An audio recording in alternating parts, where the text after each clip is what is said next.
बिस्मिल्लाहिर्रहमानिर्रहीम। जी अस्सलाम वालेकुम बेटा। इस वीडियो में हम क्लास 7 मैथ की एक्सरसाइज 5.4 को सॉल्व करेंगे। हमें इस एक्सरसाइज में प्रोबेबिलिटी को कैलकुलेट करना सिखाया जाएगा। ठीक है, तो देखें प्रोबेबिलिटी कैलकुलेट करने के लिए हमें एक काम दिया जाएगा, एक वाक्य दिया जाएगा जिसकी कि हमने प्रोबेबिलिटी मालूम करनी होगी। उस वाक्य या उस काम को हम इवेंट कहेंगे। ठीक है, तो यहां पर मैंने इसकी डेफिनेशन लिखी है, chance of happening of an event. कि प्रोबेबिलिटी का मतलब है कि किसी भी इवेंट या किसी भी काम के वाकया होने का कितना चांस है, कितना इम्कान है, इस चीज को प्रोबेबिलिटी कहते हैं। मिसाल के तौर पे पाकिस्तान और इंडिया का अगर मैच हो रहा है तो ये मैच का होना एक इवेंट है, एक वाकया है। ठीक है, और पाकिस्तान के जीतने के कितने चांसेस है या इंडिया के जीतने के कितने चांसेस है, ये चीज मालूम करना, ये चीज कैलकुलेट करना, ये प्रोबेबिलिटी कहलाती है। ठीक है, इसी तरह आज बारिश होने का कितना चांस है, तो बारिश का होना ये एक इवेंट है, और इस इवेंट के वाकया होने की या बारिश के होने का कितना चांस है, ये चीज जब हम कैलकुलेट करेंगे तो इसको प्रोबेबिलिटी या इम्कान कहेंगे। ठीक है, अब प्रोबेबिलिटी के लिए हम ये वाला फार्मूला एक्सरसाइज में बार बार यूज करेंगे। ठीक है, इसमें ये भी मैं आपको इसको एक्सप्लेन करता हूं।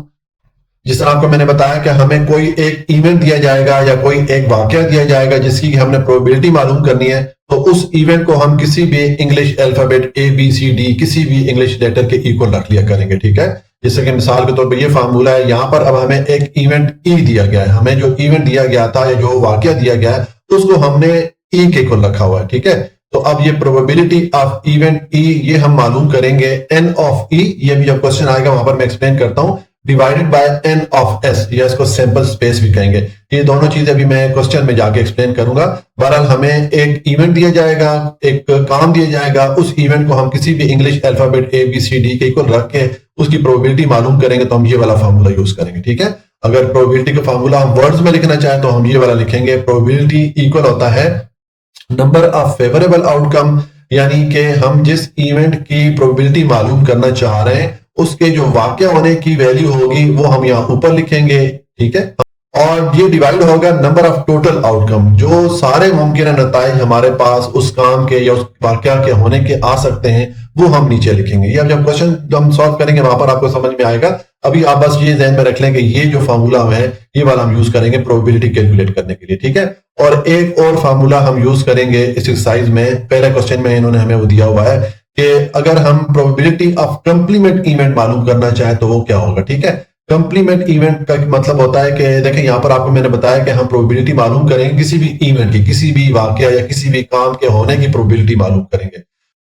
तो अगर उस इवेंट को उलट कर दिया जाए, जैसे कि आज बारिश होगी तो आज बारिश नहीं होगी, तो ये कंप्लीमेंट इवेंट हो गया, उलट इवेंट हो गया। इसी तरह मिसाल के तौर पे जैन क्लास 7 का एग्जाम पास करेगा, ये इवेंट हो गया। और अगर हम इसके साथ नहीं लगा दें, नॉट लगा दें कि जैन जो है क्लास 7 का एग्जाम पास नहीं करेगा, तो ये फिर कंप्लीमेंट या उल्ट इवेंट हो जाता है। ठीक है, तो अब प्रोबेबिलिटी ऑफ कंप्लीमेंट इवेंट या जो उलट इवेंट होगा उसका अगर हम प्रोबेबिलिटी मालूम करना चाहेंगे तो हम ये वाला फार्मूला यूज करेंगे। ठीक है, मिसाल के तौर पे ये इवेंट E है, अगर इसके कंप्लीमेंट इवेंट की या इसका जो ऑपोजिट इवेंट है उसकी प्रोबेबिलिटी मालूम करना चाहें तो हम ये वाला फार्मूला यूज करेंगे। हम 1 में से जो ये इवेंट E की प्रोबेबिलिटी है इसको माइनस करेंगे तो हमारे पास इसका जो कंप्लीमेंट इवेंट है या इसका जो उलट इवेंट है या इसका जो ऑपोजिट इवेंट है उसकी प्रोबेबिलिटी आ जाया करेगी। ठीक है, जो भी कंप्लीमेंट इवेंट होगा उसको हम ये छोटा सा ऊपर डैश साइन डाल के जो है इसे शो करेंगे। ठीक है, इसको पढ़ेंगे किस तरह, probability of complement event E equal to 1 minus probability of event E। ठीक है, तो देखें ये थोड़ा सा शुरू में कंफ्यूज करता है, लेकिन जब हम ये क्वेश्चन हम सॉल्व करेंगे, क्वेश्चन में ये चीजें बार बार रिपीट होती है, तो इंशाल्लाह आपको ये सारा जो कॉन्सेप्ट है क्लियर हो जाएगा। आपने परेशान बिल्कुल भी नहीं होना है।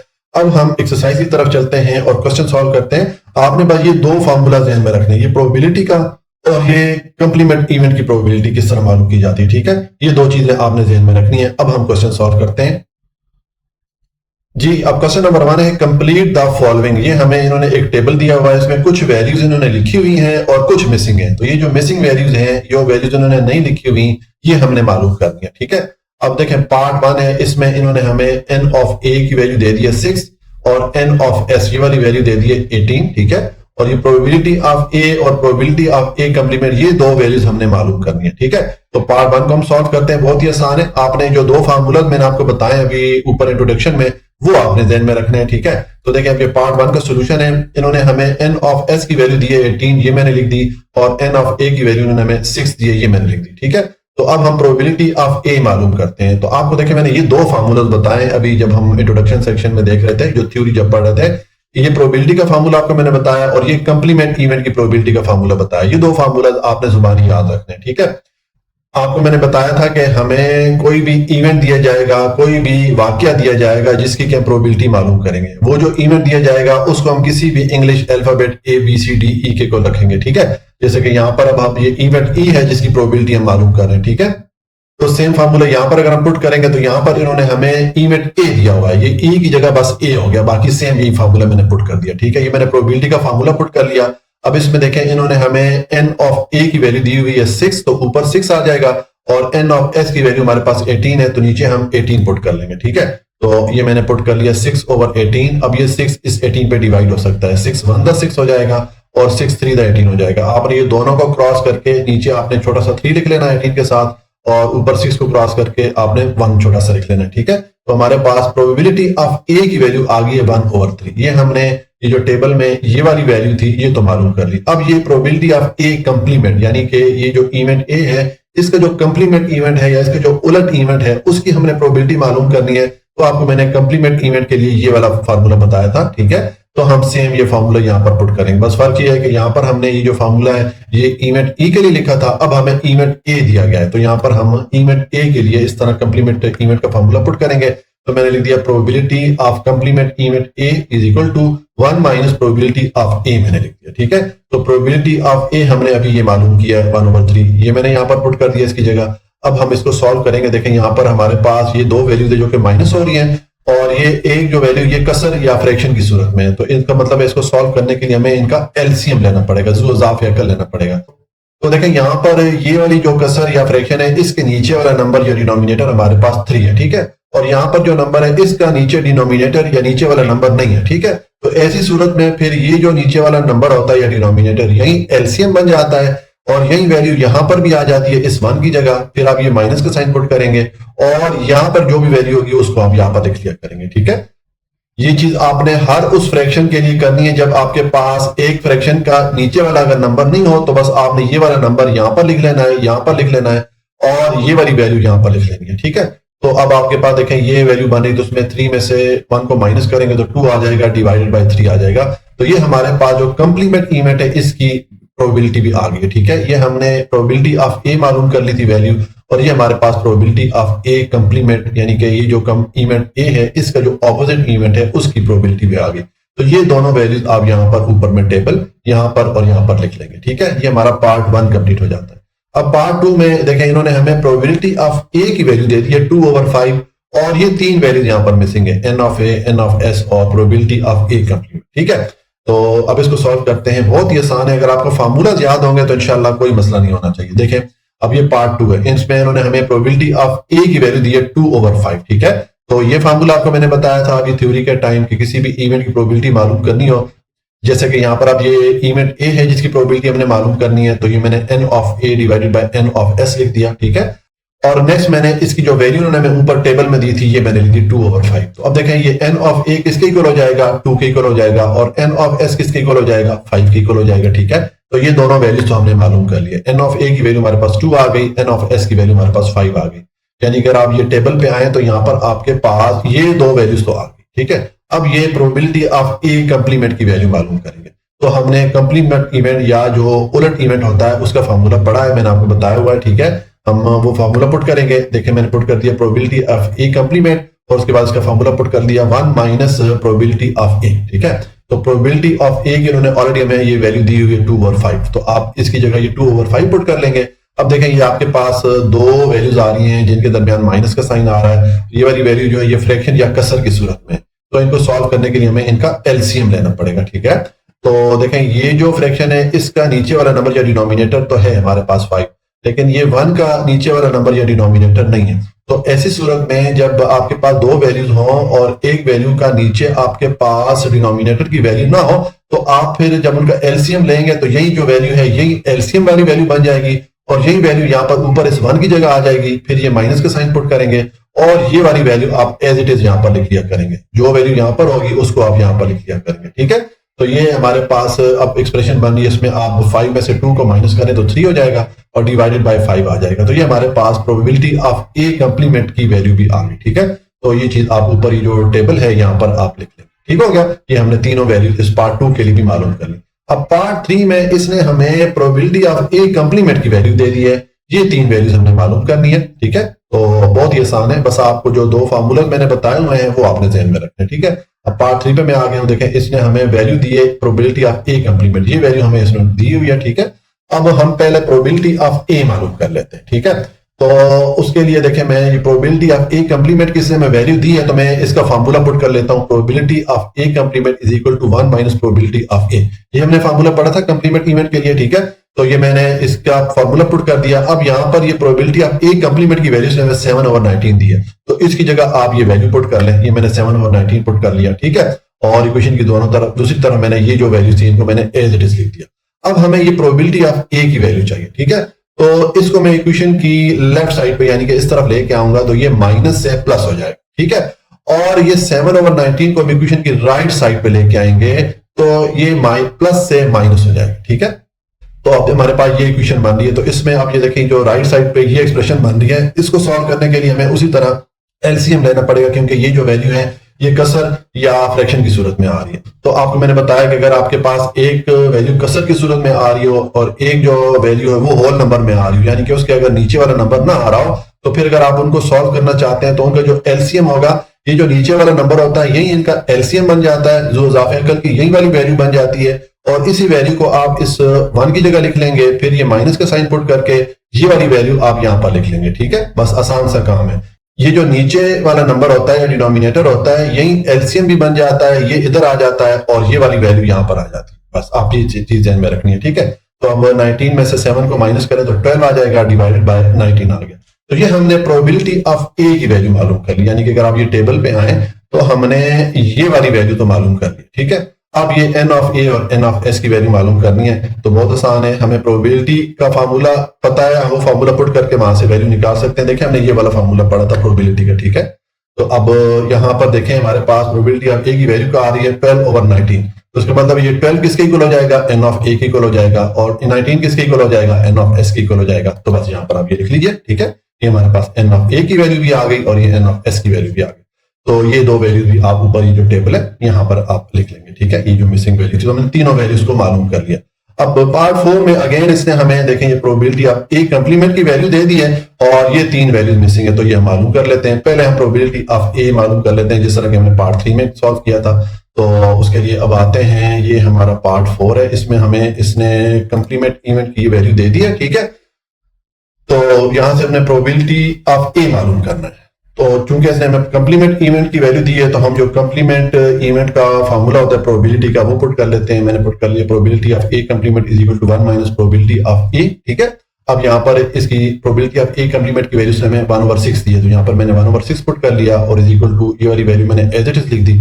अब हम ये प्रोबेबिलिटी ऑफ ए को इक्वेशन की लेफ्ट साइड पे इधर लेके आएंगे तो ये माइनस से प्लस हो जाएगा, और 1/6 को इक्वेशन की राइट साइड पे लेके जाएंगे तो ये प्लस से माइनस हो जाएगा, ठीक है। तो अब देखिए हमारे पास ये एक्सप्रेशन बन रही है, यहाँ पर कसर की सूरत में वैल्यू आ रही है या फ्रैक्शन की सूरत में आ रही है, तो इनको सॉल्व करने के लिए अगेन इनका एलसीएम लेंगे। तो एलसीएम आपको मैंने बताया कि जब आपके पास ऐसी वैल्यू हो जिसमें एक कसर की सूरत में आ रही हो और एक होल नंबर की सूरत में आ रही हो, तो फिर आप ये जो नीचे वाली वैल्यू होती है जो डिनोमिनेटर होता है इसको आप एलसीएम बना लेते हैं या इसको इजाफे अकल की वैल्यू बना लेते हैं, और यही वैल्यू आप ऊपर इस 1 की जगह लिख लेंगे, फिर ये माइनस का साइन पुट करेंगे और यहाँ पर जो भी वैल्यू होगी उसको आप एज इट इज यहाँ पर लिख लिया करेंगे, ठीक है।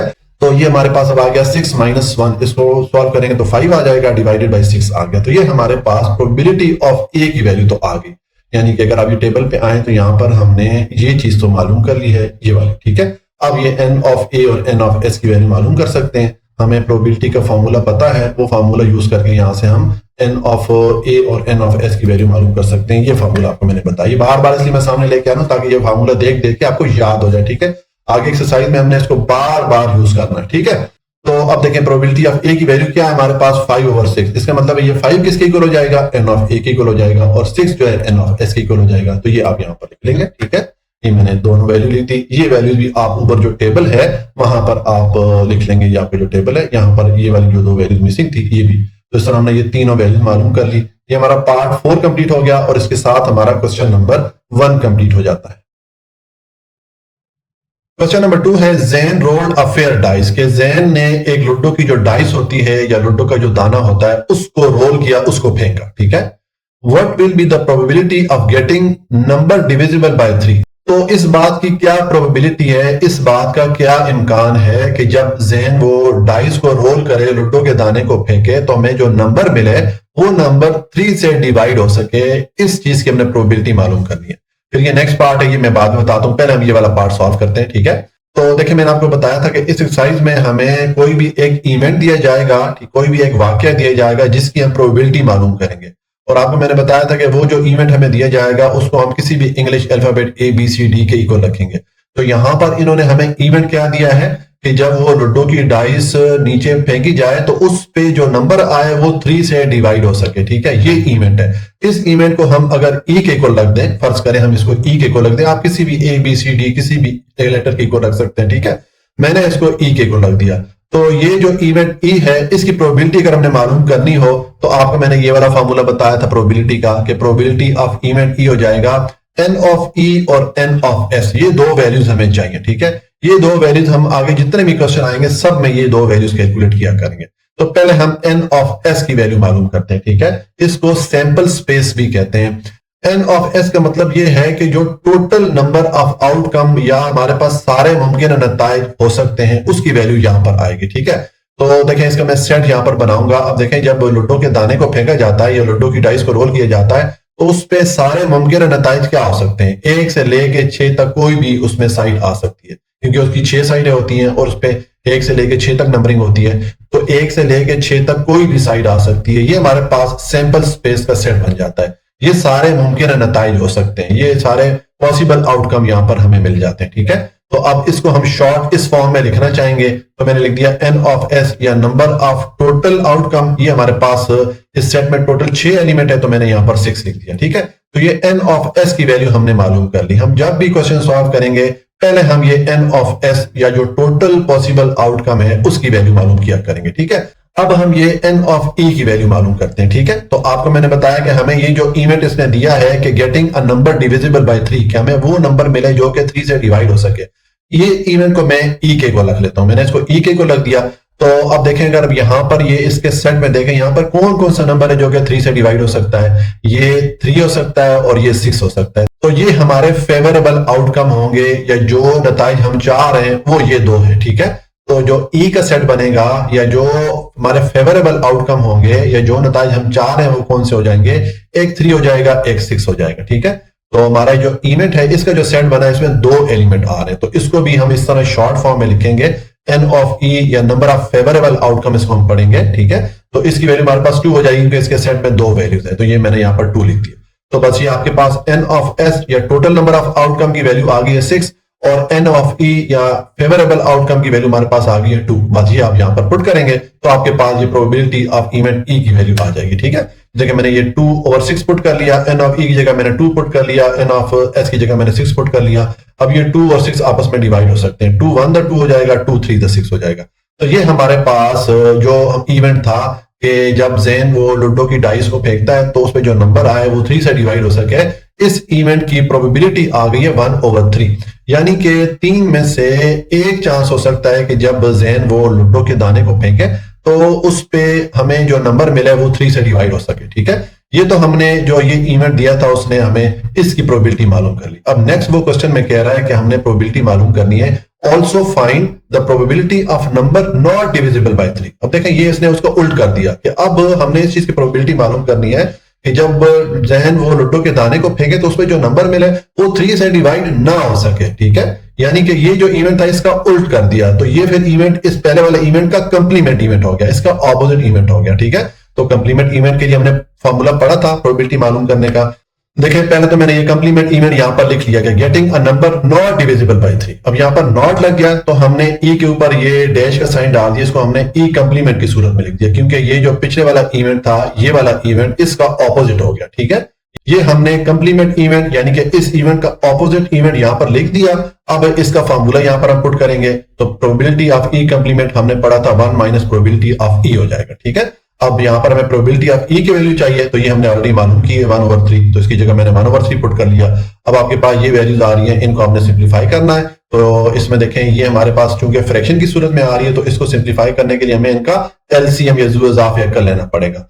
तो आपको मैंने बताया कि जब आपके पास इस तरह की एक्सप्रेशन हो जिसमें आपके पास एक कसर आ रही हो, तो इसका जो नीचे वाला नंबर होता है या डिनोमिनेटर होता है, यही एलसीएम बन जाता है, यही ज़ू इज़ाफ़ा अकल की वैल्यू बन जाती है। ठीक है, और यही वैल्यू आप इस 1 की जगह पुट कर लेंगे, फिर ये माइनस का साइन पुट करके यहां पर जो भी वैल्यू होगी उसको यहां पर आप लिख दिया करेंगे। ठीक है, तो बस आप ये 3 में से 1 को माइनस करें, 2 आ जाएगा, डिवाइडेड बाय 3 आ जाएगा। तो ये हमारे पास जो कंप्लीमेंट इवेंट है यानी कि जो ऑपोजिट इवेंट है उसकी प्रोबेबिलिटी की वैल्यू भी आ गई। अब इसकी प्रोबेबिलिटी क्या आई है कि 3 में से 2 चांसेस हो सकते हैं कि जब जहन वो लूडो के डाइस को रोल करें, लूडो के दाने को फेंके, तो उस पे जो नंबर आए वो 3 से डिवाइड ना हो सके।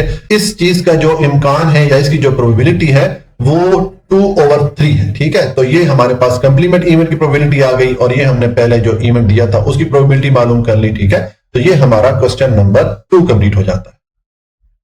क्वेश्चन नंबर 3 है, Shahzad throws a pair of fair dice. Shahzad ने 2 लूडो की डाइस के दाने को रोल किया या उनको फेंका। ठीक है, what will be the probability of getting. अब यहां पर इसने इस क्वेश्चन में हमें मुख्तलिफ पार्ट दिए, हर पार्ट में इसने हमें एक एक इवेंट दिया है, तो हमने हर इवेंट के लिए प्रोबेबिलिटी मालूम करनी है। अब जिस तरह पार्ट 1 में इसने हमें ये इवेंट दिया है कि number 6 on the first dice and at least 4 on the second dice, कि जब शहजाद वो दोनों लूडो की डाइस को एक साथ रोल करे या उनको एक साथ फेंके, तो पहली वाली जो डाइस है या पहले वाला जो लूडो का दाना है उस पे 6 वाली साइड आए। ठीक है, और जो दूसरी वाली डाइस है उस पे कम से कम 4 या 4 से बड़ी वैल्यू आनी चाहिए। ठीक है, ये इसने हमें इवेंट दिया है, इसके लिए हम प्रोबेबिलिटी मालूम करेंगे। ठीक है, तो आपको मैंने थ्योरी में बताया था कि हमें जो भी इवेंट दिया जाएगा उसको हम शुरू में किसी भी इंग्लिश अल्फाबेट ABCD को रख दिया करेंगे। तो हमने ये जो इवेंट है इसको हमने A को रख दिया। हम फर्ज करते हैं कि ये इवेंट जो है A के इक्वल है। ठीक है, उसके बाद हमने प्रोबेबिलिटी का जो फार्मूला पढ़ा था वो ये वाला पढ़ा था कि किसी भी इवेंट की अगर प्रोबेबिलिटी मालूम करनी हो, जैसे हम यहाँ पर हमने ये इवेंट A की प्रोबेबिलिटी मालूम करनी है, तो मैंने लिखा है प्रोबेबिलिटी ऑफ इवेंट A। इसके लिए हमें N ऑफ A या नंबर ऑफ फेवरेबल आउटकम चाहिए होते हैं। ठीक है, ये भी आपको बताता हूं मैं। और एक हमें N ऑफ S या टोटल नंबर ऑफ आउटकम की वैल्यू यहां पर चाहिए होती है, इसको सैंपल स्पेस भी कहते हैं। ठीक है, तो देखें ये N ऑफ S की वैल्यू हमें जितने भी ये पार्ट देगा सब में इसकी जरूरत पड़ेगी, तो पहले हम ये N ऑफ S की वैल्यू मालूम कर लेते हैं, फिर हम N ऑफ A की वैल्यू मालूम करेंगे। ये जितने भी प्रोबेबिलिटी क्वेश्चन है इनमें कैलकुलेशन जमा तफरीक बहुत कम है, सिर्फ हमें ये N ऑफ A और N ऑफ S ये 2 वैल्यूज मालूम करना पड़ती हैं। ठीक है, तो पहले मैं N ऑफ S की वैल्यू मालूम करता हूं। तो देखें यहां पर जब शहजाद 2 लूडो की डाइस को एक साथ फेंकेगा तो तमाम मुमकिन नताइज हमारे पास क्या हो सकते हैं, ऑल पॉसिबल आउटकम हमारे पास क्या आ सकती हैं। देखिए ये मैंने जितनी भी ऑल पॉसिबल आउटकम है ये मैंने लिखी है कि जब वो दोनों डाइस को एक साथ फेंकेगा तो दोनों पे 1-1 वाली साइड आ सकती है, या पहली वाली डाइस पे 1 वाली साइड आ सकती है और दूसरी वाली डाइस पे 2 वाली साइड आ सकती है। इसी तरह पहली वाली डाइस पे 1 वाली साइड आ सकती है और दूसरी वाली डाइस पे 3 वाली साइड आ सकती है। तो ये सारी जो मुमकिन नताइज है ये आ सकते हैं। अच्छा, अब आप ये लिखेंगे किस तरह, इसका लिखने का तरीका ये है कि देखिए आप जो पहली वाली डाइस है उसको 1 से शुरू कर लें। ठीक है, जिस तरह यहाँ पर मैंने 1 डाल दिया, और दूसरी वाली डाइस को 1 से लेके 6 तक ले जाए। ठीक है, यहाँ पर देखें जितनी भी मैंने यहाँ पर वैल्यू लिखी है सब में पहली वाली डाइस की वैल्यू मैंने 1 ही रखी है, और उसके साथ दूसरी वाली डाइस की वैल्यू मैंने 1 से लेके 6 तक यहाँ तक लिख ली। ठीक है, अब ये आपकी जो पहली वाली डाइस 1 थी उसकी वैल्यूज कंप्लीट होगी। अब पहली वाली डाइस को 2 से स्टार्ट करें। ठीक है, ये मैंने 2 लिख दिया पहली वाली डाइस का, और दूसरी वाली डाइस को दोबारा 1 से लेके 6 तक लिख लें।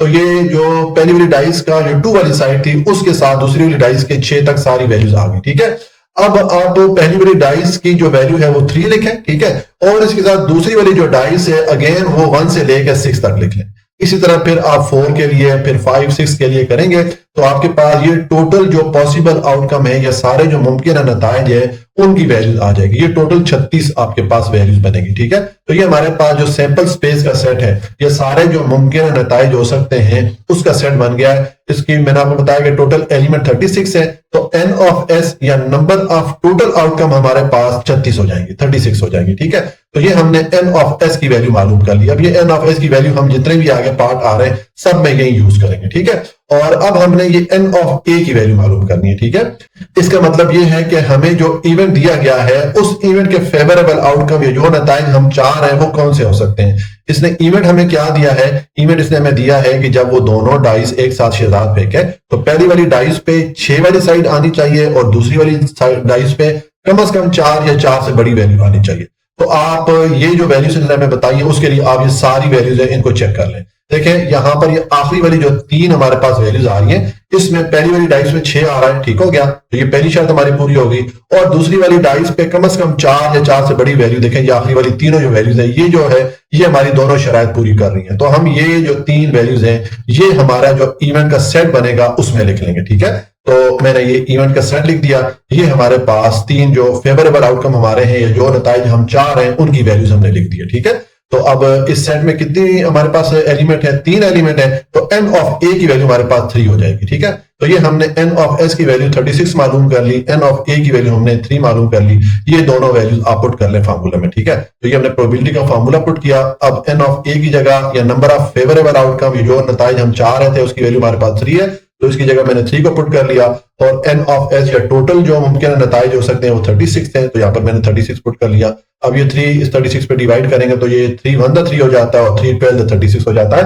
तो ये हमारे पास प्रोबेबिलिटी आ गई कि जो पहला इवेंट इसने हमें दिया था जिसको हमने एक एक को रखा था, ये हमारा पार्ट 1 कंप्लीट हो जाता है। अब पार्ट 2 में इसने हमें ये इवेंट दिया है कि no odd number on both the dice, कि जब शहजाद वो दोनों लुड्डो के जो डाइस है या दाने उनको फेंकता है तो उस पे जो नंबर आए दोनों पे कोई भी ऑड नंबर ना हो, ताक नंबर ना हो, ठीक है। इस इवेंट के लिए हमने प्रोबेबिलिटी मालूम करनी है। तो जिस तरह आपको मैंने बताया कि हमें जो भी इवेंट दिया जाएगा उसको हम किसी भी इंग्लिश अल्फाबेट की को रख लेंगे।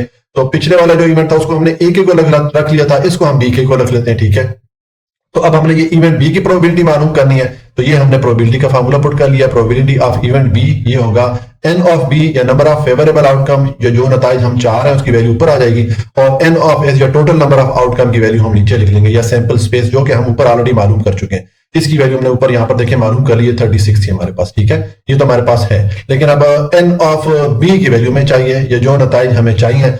तो अब इसने हमें इवेंट क्या दिया है कि जब शहजाद दोनों डाइस या दोनों लुड्डो के दाने को फेंके तो उस पे कोई भी ऑड नंबर ना आए, इवन नंबर आए, जुफ्त नंबर आए। तो उसके लिए अब यहाँ पर आप आ जाएंगे, ये आपके पास जो सैंपल स्पेस है इसमें वो वाली वैल्यूज आप उठा लेंगे जहां पर के आपको दोनों जो नंबर है वो इवन नंबर या जुफ्त नंबर मिले, ठीक है। तो मिसाल के तौर पे यहाँ पर अगर आप आ जाएं तो यहाँ पर ये दोनों जो है ये 2 2 आ रहा है, ये दोनों इवन नंबर या जुफ्त नंबर है, तो आप ये वैल्यू उठा लेंगे।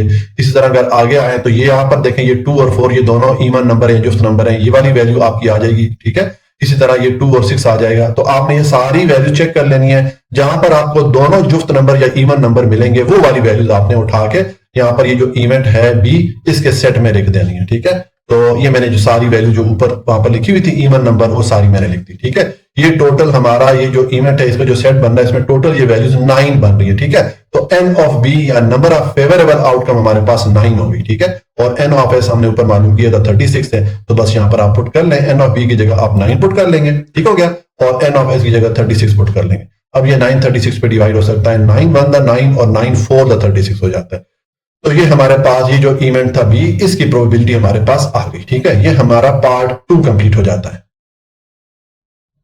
पार्ट 3 है, इसमें इन्होंने हमें ये इवेंट दिया है कि sum of dots on the both side is at least 7, कि जब शहजाद वो दोनों लुड्डो के दाने एक साथ फेंके, ठीक है, दोनों डाइस एक साथ फेंके, तो उन दोनों पे जो नंबर आए उनको अगर हम जमा करें तो कम से कम हमें जो टोटल है वो 7 मिले या 7 से बड़ी वैल्यू मिले, ठीक है, जब दोनों को हम जमा करें। ये हमारा इवेंट हो गया। तो इस इवेंट को अब मैंने सी के इक्वल रख दिया, ठीक है। जिस तरह आपको मैंने बताया कि हमें जो भी इवेंट दिया जाएगा उसको हम किसी भी इंग्लिश अल्फाबेट के इक्वल रख लिया करेंगे। पीछे मैंने ए और बी यूज कर लिया, यहाँ पर मैं इसको सी के इक्वल रखता हूँ, ठीक है। तो अब ये हमारे पास इवेंट बन रहा है, हमने ये इवेंट सी की प्रोबेबिलिटी मालूम करनी है, तो ये मैंने इवेंट सी के प्रोबेबिलिटी का फार्मूला पुट कर लिया। अब देखें यहाँ पर बहुत ही इजी है, सिर्फ हमें ये एन ऑफ सी और एन ऑफ एस की वैल्यूज चाहिए होती हैं और ज्यादा कॉम्प्लिकेटेड वैल्यूज यहाँ पर कैलकुलेशन भी नहीं है, ठीक है। अब देखिए हम ये प्रोबेबिलिटी का फार्मूला बार बार यूज कर रहे हैं, तो इसलिए ये फार्मूला आपने याद रखना है। अब यहाँ पर है प्रोबेबिलिटी ऑफ इवेंट सी, इसके लिए हमें वैल्यू चाहिए एन ऑफ सी या number of favourable outcome of event C, ये हमें चाहिए, और एन ऑफ एस या नंबर ऑफ टोटल आउटकम हमें चाहिए, ठीक है। तो एन ऑफ एस की वैल्यू तो ऊपर हम मालूम कर चुके हैं 36, ठीक है, पार्ट 1 में, तो यहाँ पर तो हम 36 पुट कर लेंगे। और एन ऑफ सी की वैल्यू हमने मालूम करनी है, यानी कि जो नताइज हम चाह रहे हैं, जो हमारे फेवरेबल आउटकम है उसकी वैल्यू मालूम करनी है। तो अब यहाँ पर इसने हमें इवेंट क्या दिया है कि जब वो दोनों डाइस शहजाद एक साथ फेंके तो उनपे जो नंबर आए उनको जमा करें तो हमें कम से कम 7 या 7 से बड़ी वैल्यू मिलनी चाहिए, ठीक है। तो उसके लिए आप ऊपर ये जो सैंपल स्पेस का सेट आपका बना हुआ है यहाँ पर आ जाएंगे। अब यहाँ पर आपने वो वैल्यू देखनी है जिनको आपस में जमा करें तो कम से कम 7 या 7 से बड़ी वैल्यू मिले।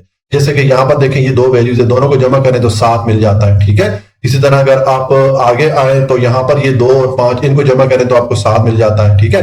या ये 2 और 6 को जमा करें तो 8 मिल जाता है, 7 से बड़ी वैल्यू आ रही है तो ये भी हमारा ठीक हो जाएगा, ठीक है, ये भी हमें चाहिए। इस तरह आपने यहाँ पर सारी 1 बाई 1 चेक कर लेनी है, ठीक है। जब आप दोनों नंबर को जमा करें तो आपको कम से कम 7 या 7 से बड़ी वैल्यू मिलनी चाहिए, ठीक है। वो वाली वैल्यू आप उठा लेंगे। ये आपका जो इवेंट है ये सी, उसके सेट में ये सारी वैल्यूज आ जाएंगी, ठीक है। तो ये इसका अगर हम सेट बनाएंगे तो ये हमारा सेट बनेगा। जब आप ऊपर वो सैंपल स्पेस का सेट चेक करेंगे उसमें से ये वो वैल्यूज हैं जिनको आपस में जमा करें तो हमें कम से कम 7 या 7 से बड़ी वैल्यू मिलती है, ठीक है। इनको अगर आप काउंट करेंगे तो ये टोटल 21 हमारे पास एलिमेंट बनते हैं इस सेट सी में, ठीक है। तो एन ऑफ सी या नंबर ऑफ फेवरेबल आउटकम या वो नताइज जो हम चाह रहे हैं उसकी वैल्यू 21 हो गई। और एन ऑफ एस हमने देखे ऊपर यहाँ पर मालूम किया हुआ है ये 36 है। बस ये दोनों वैल्यूज आप फार्मूला में पुट कर ले और आपके पास ये प्रोबेबिलिटी ऑफ इवेंट सी है, इसकी वैल्यू आ जाएगी, इसकी प्रोबेबिलिटी आ जाएगी, ठीक है। तो ये देखिए मैंने एन ऑफ सी की जगह 21 पुट कर लिया, एन ऑफ एस की जगह 36 पुट कर लिया। अब ये दोनों वैल्यूज 3 से डिवाइड हो सकती हैं, ठीक है। ये 7 3 दा 21 हो जाता है, 12 3 दा 36 हो जाता है। तो ये हमारे पास 7/12 जो है ये जो इवेंट है सी, इसकी प्रोबेबिलिटी की वैल्यू आ जाती है। ये हमारा पार्ट 3 कंप्लीट हो जाता है। पार्ट 4 है, इसमें हमें इसने ये इवेंट दिया है the difference between the dot is equal to 3, कि जब शहजाद वो दोनों लुड्डो की डाइस को एक साथ फेंके तो उसमें जो नंबर आए उनको अगर आपस में माइनस करें तो हमारा आंसर 3 आना चाहिए, ठीक है। ये इसने इवेंट दिया हुआ है, ठीक है। इसकी हमने प्रोबेबिलिटी मालूम करनी है। तो इस इवेंट को मैं डी के को रख लेता हूं। जिस तरह आपको मैं बार बार बताता आया हूं कि हमें जो भी इवेंट दिया जाएगा उसको हम किसी भी इंग्लिश अल्फाबेट के को रख लेंगे, ठीक है। तो इस इवेंट को मैंने डी के को रख दिया। तो अब इस डी इवेंट की प्रोबेबिलिटी हमने मालूम करनी है। तो ये मैंने इसका फार्मूला पुट कर दिया, probability of event D is equal to N of D या नंबर ऑफ फेवरेबल आउटकम या वो नताइज जो कि हम चाह रहे हैं इसकी वैल्यू में चाहिए, और एन ऑफ एस या टोटल नंबर ऑफ आउटकम या जो सैंपल स्पेस है इसकी वैल्यू चाहिए। तो ये तो वैल्यू हम ऊपर मालूम कर चुके हैं पार्ट 1 में, ये 36 है। तो यहां पर हम 36 पुट कर लेंगे और एन ऑफ डी की वैल्यू हम पुट मालूम कर लेते हैं, यानी कि वो नताइज जो कि हम चाह रहे हैं। अच्छा, अब यहां पर उसने हमें इवेंट क्या दिया है कि जब दोनों लुड्डो के दाने एक साथ शहजाद फेंके और उन पे जो नंबर आए उनको आपस में अगर माइनस किया जाए तो हमें 3 मिले। तो इसके लिए आप ऊपर सैंपल स्पेस के सेट पे चले जाएंगे जो हमने ये बनाया है यहाँ पर, ठीक है। अब आपने यहाँ पर वो वाली वैल्यू देखनी है जिनको आपस में माइनस करें तो आपको आंसर 3 मिले। जैसे कि ये देखें 1 और 4 है, इनको माइनस करेंगे तो 3 मिलेगा, ठीक है। इसी तरह अगर आप यहां पर आ जाए, ये 2 और 5 को माइनस करें तो आपको 3 मिलेगा। तो आपने यहां पर वो सारी वैल्यूज ढूंढ लेनी है जिनको के आपस में माइनस करें तो हमें 3 मिले, ठीक है। वो सारी वैल्यूज आप नीचे जो ये इवेंट डी है उसके सेट में लिख लेंगे, क्योंकि हम ये वैल्यूज चाह रहे हैं, ये हमारी फेवरेबल आउटकम हो जाएंगे, ठीक है। तो ये वैल्यूज वो बनती है, ठीक है। जब आप ऊपर वो सैंपल स्पेस का सेट चेक करेंगे उसमें ये वो सारी वैल्यूज हैं जिनको आपस में माइनस करें तो आपको आंसर 3 मिलता है, ठीक है। अब ये जो इस सेट में नंबर ऑफ एलिमेंट आए हैं ये 6 है, ठीक है। तो एन ऑफ डी मैंने 6 लिख दिया, ठीक है। तो ये हमारे पास जो हमारे फेवरेबल आउटकम है, जो वैल्यूज हम चाहिए उसकी वैल्यू आ गई, यानी कि एन ऑफ डी की वैल्यू भी आ गई। और एन ऑफ एस हम जानते हैं कि 36 है। तो यहां पर आप दोनों वैल्यूज पुट कर लें, ठीक है। देखिए मैंने दोनों वैल्यूज पुट कर ली, एन ऑफ डी की जगह मैंने 6 को पुट कर लिया, एन ऑफ एस की जगह मैंने 36 को पुट कर लिया। अब ये 6 36 पे डिवाइड हो सकता है, 6 1 दा 6 हो जाएगा और 6 6 दा 36 हो जाएगा। तो ये हमारे पास जो इवेंट डी था इसकी प्रोबेबिलिटी की वैल्यू आ गई है 1/6। ये हमारा पार्ट 4 कंप्लीट हो गया। अब पार्ट 5 है, इसमें इन्होंने हमें ये इवेंट दिया है sum of dots on both side is equal to 15, कि जब शहजाद वो दोनों लुड्डो के डाइस को एक साथ फेंके, दोनों दानों को एक साथ फेंके, तो उन पे जो डॉट्स आए या उन पे जो साइडें आए उस पे जो नंबर हो या डॉट्स हो उनको अगर जमा करें तो हमें 15 मिले, ठीक है। ये इसने हमें इवेंट दिया हुआ है। तो इस इवेंट की हमने प्रोबेबिलिटी मालूम करनी है। तो इस इवेंट को मैंने इंग्लिश लेटर ई के को लग दिया। जिस तरह आपको मैंने बताया कि हमें जो भी इवेंट दिया जाएगा उसको हम किसी भी इंग्लिश अल्फाबेट ABCD के को लग दिया करेंगे। तो इसको मैंने ई के को लग दिया। अब इसकी मैंने प्रोबेबिलिटी मालूम करनी है, ठीक है। तो इसका प्रोबेबिलिटी का फॉर्मूला ये हो जाएगा, probability of event E is equal to N of E या नंबर ऑफ फेवरेबल आउटकम या जो नताइज हम चाह रहे हैं इसकी वैल्यू ऊपर आएगी, और एन ऑफ एस या टोटल नंबर ऑफ आउटकम की जो वैल्यू यहां पर पुट करेंगे। ये तो हमने ऊपर पार्ट 1 में मालूम किया हुआ 36, यहां पर हम 36 पुट करेंगे और एन ऑफ ई की वैल्यू ने मालूम करनी है। तो अब इसने हमें जो यहाँ पर इवेंट दिया है कि दोनों डाइस पे जो नंबर आए या जो डॉट्स आए उनको आपस में जमा करें तो हमें 15 मिलता है। तो देखिए ऐसी कोई भी वैल्यू नहीं है, क्योंकि आप ये सैंपल सेट स्पेस के सेट पे आ जाए, यहाँ पर ये मैक्सिमम वैल्यू 6 + 6 12 हो सकती है, ठीक है। 15 हमारे पास, अगर हमारे ये दोनों वैल्यूज को हम जमा करें आपस में, तो 15 हमें कभी भी नहीं मिलेगा, ठीक है। दोनों डाइस का जो नंबर आएगा, ये जो डॉट्स आएंगे उनको जमा करेंगे तो हमारा टोटल 15 के करीब कभी नहीं आएगा। तो हमारा टोटल 15 के इक्वल कभी नहीं आएगा, ठीक है। इसका मतलब है कि ये जो इवेंट ई है, इसका जो हमारा सेट बनेगा वो एम्प्टी सेट होगा, इसमें कोई भी एलिमेंट नहीं आएगा। तो फिर n ऑफ ई हमारा 0 हो जाएगा, क्योंकि इसका कोई एलिमेंट नहीं है। तो अब आप यहां पर n ऑफ ई की जगह 0 पुट कर लेंगे, इसकी वैल्यू हमने 0 मालूम कर ली, और n ऑफ s हमने 36 ऊपर मालूम किया था, ये दोनों मैंने वैल्यूज पुट कर ली। अब 36 0 पे डिवाइड करेंगे तो आपको आंसर 0 ही मिलेगा।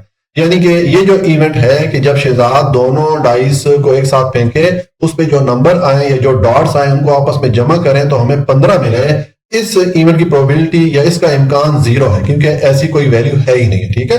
तो ये हमारे पास इस इवेंट की प्रोबेबिलिटी भी आ गई। हमारा पार्ट 5 कंप्लीट हो गया और इसके साथ हमारा क्वेश्चन नंबर 3 कंप्लीट हो जाता है। क्वेश्चन नंबर 4 है, a letter is chosen at random from the word probability. देखिए ये एक लफ्ज है प्रोबेबिलिटी।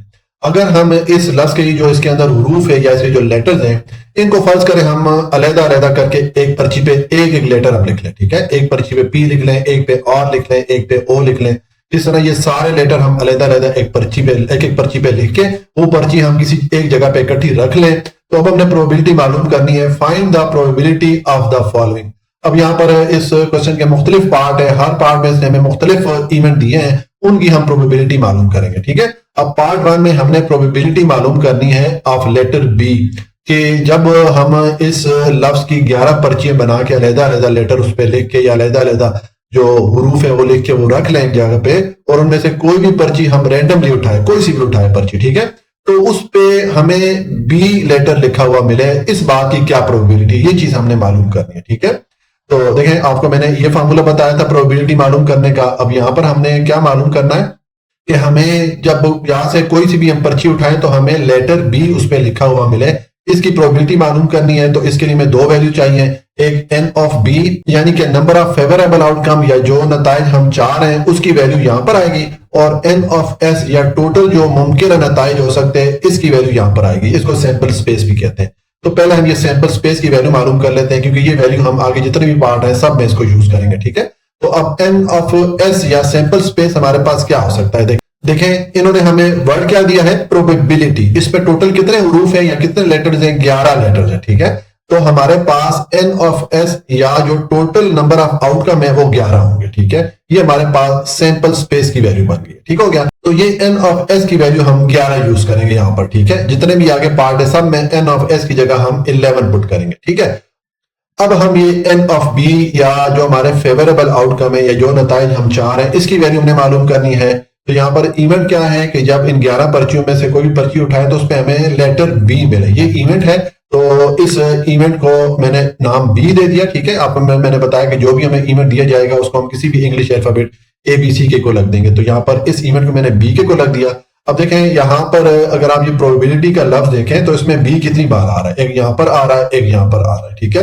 तो इस यहाँ पर मैंने इसकी जो आउटपुट हो सकती है ये दो हमारे पास हो सकती हैं, 2 बार बी आ रहा है तो मैंने 2 बार लिख दिया। तो फिर n ऑफ b या नंबर ऑफ फेवरेबल आउटकम हमारे पास कितनी हो जाएंगी, 2 हो जाएंगी, क्योंकि यहाँ पर ये 2 एलिमेंट आ रहे हैं। तो ये हमारे पास n ऑफ b की वैल्यू आ गई, यानी कि वो नताइज या वो आउटकम जो कि हम चाह रहे हैं ये उसकी वैल्यू आ गई, और n ऑफ s की वैल्यू हमारे पास 11 है। बस ये 2 वैल्यूज आप पुट कर ले फार्मूला में तो आपके पास प्रोबेबिलिटी आ जाएगी, ठीक है। तो यहाँ पर मैं पुट कर लेता हूँ प्रोबेबिलिटी ऑफ b, ये 2/11, n ऑफ b की जगह मैंने ये 2 को पुट कर लिया और n ऑफ s की जगह मैंने 11 को पुट कर लिया। तो ये हमारे पास ये जो लेटर है कि हम ये इन 11 पर्चियों में से कोई भी पर्ची उठाएं और उस पर हमें लेटर बी लिखा हुआ मिले, इसकी प्रोबेबिलिटी की वैल्यू आ गई। ये हमारा पार्ट 1 कंप्लीट हो जाता है।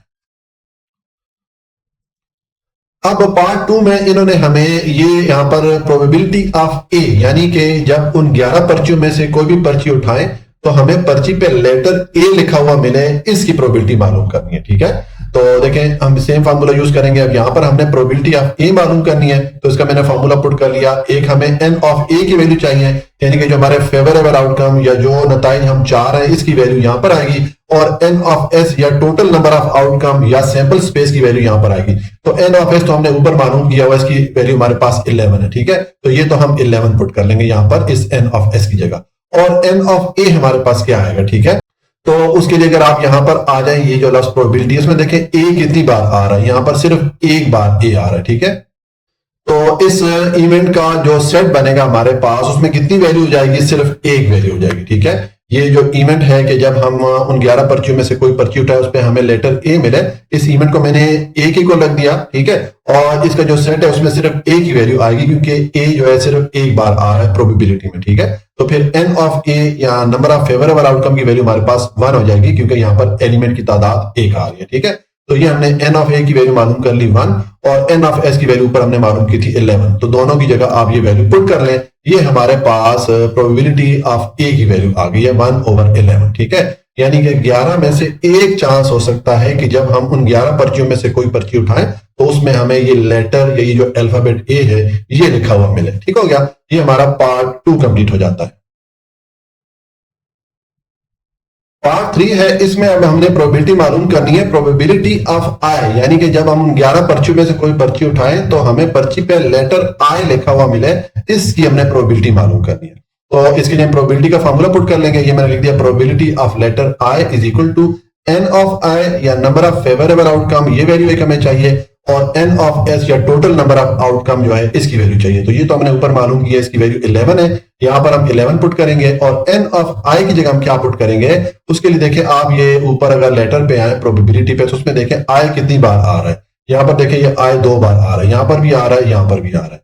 तो फिर इस इवेंट की आउटकम हमारे पास कितनी हो जाएगी, या जो नताइज हम चाह रहे हैं वो कितने हो जाएंगे, 2 हो जाएंगे, क्योंकि यहां पर 2 बार ये आई आ रहा है, ठीक है। तो आप यहां पर लिख लेंगे, मैंने लिख दिया ये जो इवेंट है कि हमें लेटर आई मिले पर्ची पे, इस इवेंट को मैंने आई के को लग दिया, और यहाँ पर मैंने इसकी जो 2 वैल्यूज आ रही थी ऊपर प्रोबेबिलिटी के लफ्ज में, तो मैंने ये 2 बार यहाँ पर आई आई लिख दिया। तो इसका मतलब है एन ऑफ आई या नंबर ऑफ फेवरेबल आउटकम कितनी हो जाएंगी, हमारे पास 2 हो जाएंगी, क्योंकि यहाँ पर ये 2 बार आई आई आ रहा है, ठीक है।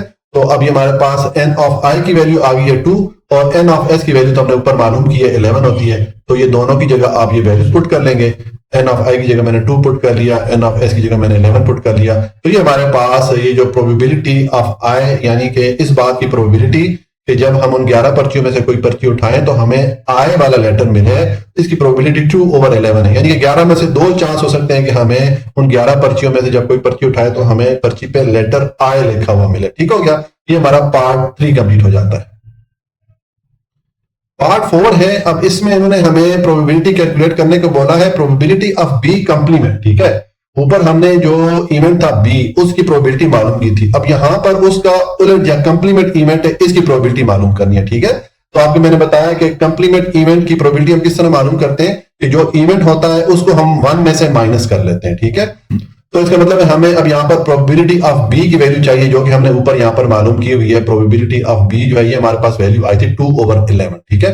तो ये आप यहाँ पर फार्मूला में इस प्रोबेबिलिटी ऑफ बी की जगह आप 2/11 पुट करेंगे, ठीक है। ये मैंने पुट कर दी। अब आप इसको सिंप्लीफाई करें, देखें ये हमारे पास कसर या फ्रैक्शन की सूरत में वैल्यू आ रही है, तो इन दोनों वैल्यूज को सिंप्लीफाई करने के लिए हमें इनका एलसीएम लेना पड़ेगा, इनका जू इजाफा कर लेना पड़ेगा। तो यहाँ पर ये जो फ्रैक्शन है इसका तो ये नीचे वाला नंबर या डिनोमिनेटर है, लेकिन यहाँ पर इस 1 का डिनोमिनेटर नहीं है। तो जब आपके पास एक ही डिनोमिनेटर हो ना, तो वो जो डिनोमिनेटर या नीचे वाला नंबर होता है वही यहाँ पर एलसीएम बन जाता है, वही जू इजाफे अकल की वैल्यू बन जाती है, और उसी वैल्यू को यहाँ पर आप इस 1 की जगह लिख लेंगे, फिर ये माइनस का साइन पुट करके ये जो वैल्यू होती है इसको आप एज इट इज लिख लेंगे, ठीक है। बस इसको सिंपल आपने इस तरह सॉल्व करना है। अब 11 में से 2 को माइनस करें तो 9 आ जाएगा, डिवाइडेड बाय 11 आ जाएगा। तो ये हमारे पास प्रोबेबिलिटी ऑफ बी कंप्लीमेंट की वैल्यू आ गई है 9/11, ठीक है। ये हमारा पार्ट 4 कंप्लीट हो जाता है। अब पार्ट 5 में हमने प्रोबेबिलिटी मालूम करनी है, प्रोबेबिलिटी ऑफ वॉवल, के हम जब वो जो 11 पर्ची हमने बनाई है उनमें से जब हम कोई सी भी पर्ची उठाए तो हमारे हाथ में जो पर्ची आए उस पे वॉवल लेटर लिखा हुआ हो, ठीक है। वॉवल हरूफ हम जानते हैं कौन से होते हैं, देखिए टोटल 26 लेटर होते हैं इंग्लिश के, ABC से लेके Z तक। उसमें ये जो 5 लेटर हैं A, E, I, O, U, इनको वॉवल कहा जाता है, ठीक है। तो अब यहाँ पर इसने हमें कहा है कि ऊपर जो 11 पर्चियां हैं उनमें से जब हम कोई पर्ची उठाएं तो उस पर्ची पे वॉवल लिखा हुआ मिले, इस चीज की प्रोबेबिलिटी हमने मालूम करनी है। ठीक है, तो ये जो इन्होंने हमें यहाँ पर इवेंट दिया है कि जब हम उन 11 पर्चियों में से कोई पर्ची उठाए हमें वॉवल मिले, इस इवेंट को अगर हम वी के को लग दें तो हमने यहाँ पर इसकी प्रोबेबिलिटी मालूम करनी है। तो इसका फॉर्मूला आ जाएगा probability of vowel is equal to, एक हमें एन ऑफ ई या नंबर ऑफ फेवरेबल आउटकम, ये जो नताइज हम चाह रहे होते हैं उसकी वैल्यू चाहिए होती है, और एक हमें एन ऑफ एस या टोटल नंबर ऑफ आउटकम की वैल्यू चाहिए होती है। तो टोटल नंबर ऑफ आउटकम ऊपर हमने मालूम किया, इसकी वैल्यू तुम्हारे पास 11 है, 11 है। ठीक है, और एन ऑफ वी की हम देख लेते हैं। आप ऊपर जो प्रोबेबिलिटी का वर्ड है उस पे आ जाए। यहाँ पर देखें प्रोबेबिलिटी में हम यहाँ पर देखते हैं कि वॉवल कितनी बार आ रहा है। तो देखें ये ओ वॉवल है, एक ये आ गया हमारे पास, ये ए वॉवल है, और ये आई 2 बार आ रहा है, ये वॉवल है। तो इसका मतलब है 4 लेटर यहाँ पर वॉवल के आ रहे हैं। ठीक है, तो आप ये जो 4 फेवरेबल आउटकम है, ये जो नताइज आप चाह रहे हैं, इनको आप नीचे लिख लें। ठीक है, ये हमारा इवेंट बन जाएगा। तो देखें यहाँ पर मैंने लिख दिया, ये वॉवल का इवेंट हमने वीके को रखा, और ये 4 लेटर वहां पर आ रहे थे, मैंने उनको तरतीब से लिख दिया। ठीक है, ए को पहले लिख दिया, आई लिख दिया, फिर ओ लिख दिया। ये हमारे पास वॉवल की जो आउटकम हो सकती हैं ये आ गई है। ठीक है, तो फिर एन ऑफ ई या नंबर ऑफ फेवरेबल आउटकम की वैल्यू हमारे पास 4 हो जाएगी, क्योंकि ये 4 यहाँ पर लेटर आ रहे हैं। ठीक है, तो ये हमारे पास एन ऑफ बी की वैल्यू भी आ गई, और एन ऑफ एस तो हमने ऊपर मालूम किया है 11 है। ठीक है, ये दोनों वैल्यू आप यहाँ पर पुट कर लें, तो ये हमारे पास प्रोबेबिलिटी ऑफ वॉवल की वैल्यू आ जाती है 4/11, यानी कि 11 में से 4 चांस हो सकते हैं कि जब हम उन 11 पर्चियों में से कोई पर्ची उठाएं तो हमें वॉवल वाला लेटर मिले। ठीक है, ये हमारा पार्ट 5 कंप्लीट हो जाता है।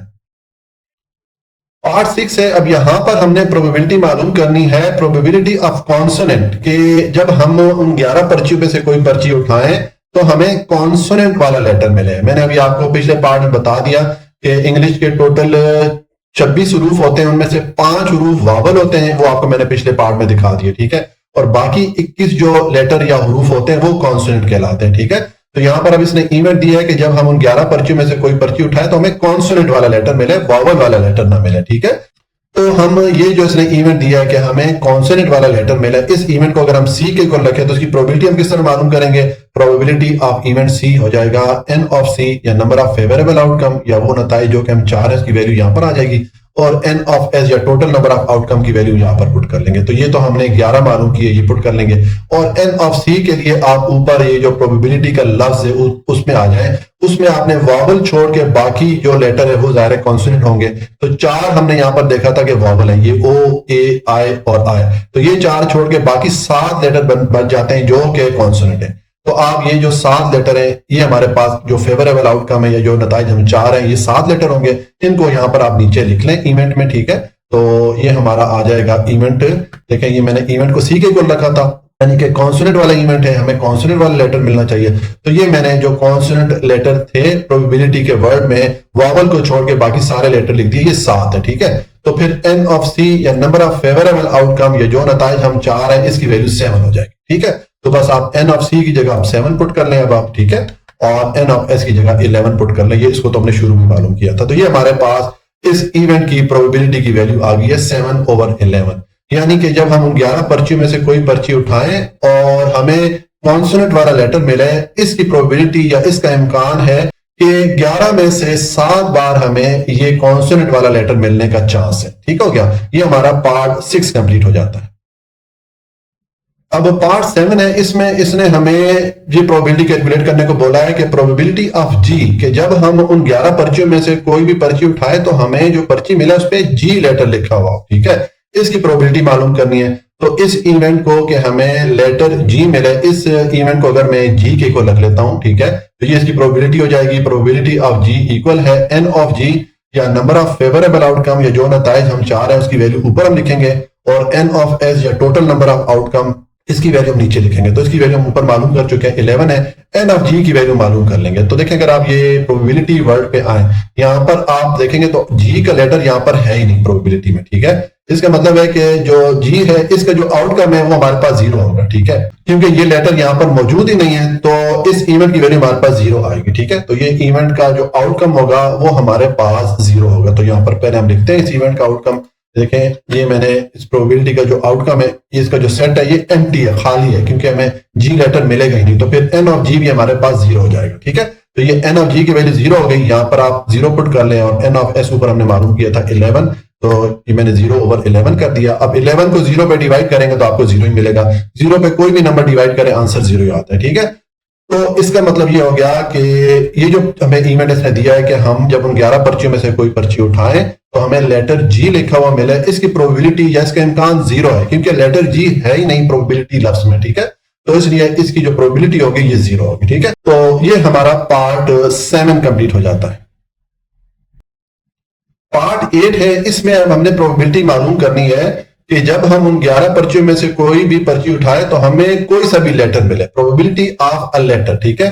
जो प्रोबेबिलिटी के 11 हरूफ हैं उनमें से कोई सा भी लेटर मिले, ठीक है। तो बहुत ही आसान है। देखें अब ये जो इवेंट है कि हमें कोई सा भी लेटर मिला, इस इवेंट को अगर मैं ए की को रख लेता हूं तो हम इस इवेंट की प्रोबेबिलिटी इस फार्मूला से मालूम कर सकते हैं। Probability of event A equal हो जाएगा n ऑफ ए या नंबर ऑफ फेवरेबल आउटकम, यानी कि वो नताइज जो कि हम चाह रहे हैं उसकी वैल्यू ऊपर हो जाएगी, और n ऑफ s या टोटल नंबर ऑफ आउटकम की वैल्यू नीचे हो जाएगी। तो ये तो हमने ऊपर वैल्यू मालूम की 11 है, यहाँ पर 11 पुट कर लेंगे। और n ऑफ a की वैल्यू क्या आएगी, तो देखिए बहुत ही आसान है। अगर आप ऊपर ये प्रोबेबिलिटी के वर्ड पे आए, इसने हमें इवेंट दिया कि कोई सा भी लेटर मिले, तो इसका मतलब है कि यहाँ पर ये जो 11 लेटर है, हम जब भी पर्ची उठाएंगे तो इन 11 लेटर में से ही कोई ना कोई लेटर मिलेगा ना।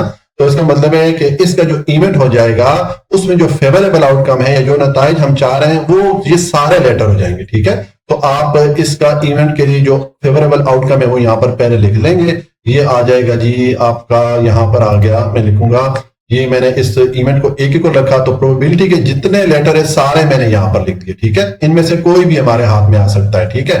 तो फिर हमारे पास n ऑफ a या नंबर ऑफ फेवरेबल आउटकम की वैल्यू हमारे पास 11 हो जाएगी, यानी कि जो नताइज चाह रहे हैं उसकी वैल्यू हमारे पास 11 हो जाएगी। तो बस आप n ऑफ a की जगह 11 पुट कर लें। ये मैंने 11 पुट कर लिया। n ऑफ s की वैल्यू भी 11 है, ये हमने ऊपर मालूम की थी।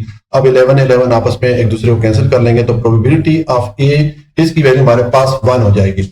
किसी भी इवेंट की प्रोबेबिलिटी 1 होने का मतलब यह है कि उस इवेंट ने हर हाल में वाकया होना ही होना है, ठीक है। तो जाहिर है ये जो इवेंट है कि हमें ये 11 लेटर में से कोई सा भी लेटर मिले, ये जब भी हम पर्ची उठाएंगे तो 11 लेटर में से कोई ना कोई लेटर हर हाल में हमें मिलेगा, ठीक है। इसलिए इसकी प्रोबेबिलिटी हमारे पास 1 आ जाती है। तो ये हमारा पार्ट 8 कंप्लीट हो गया और इसके साथ हमारा क्वेश्चन नंबर 4 कंप्लीट हो जाता है।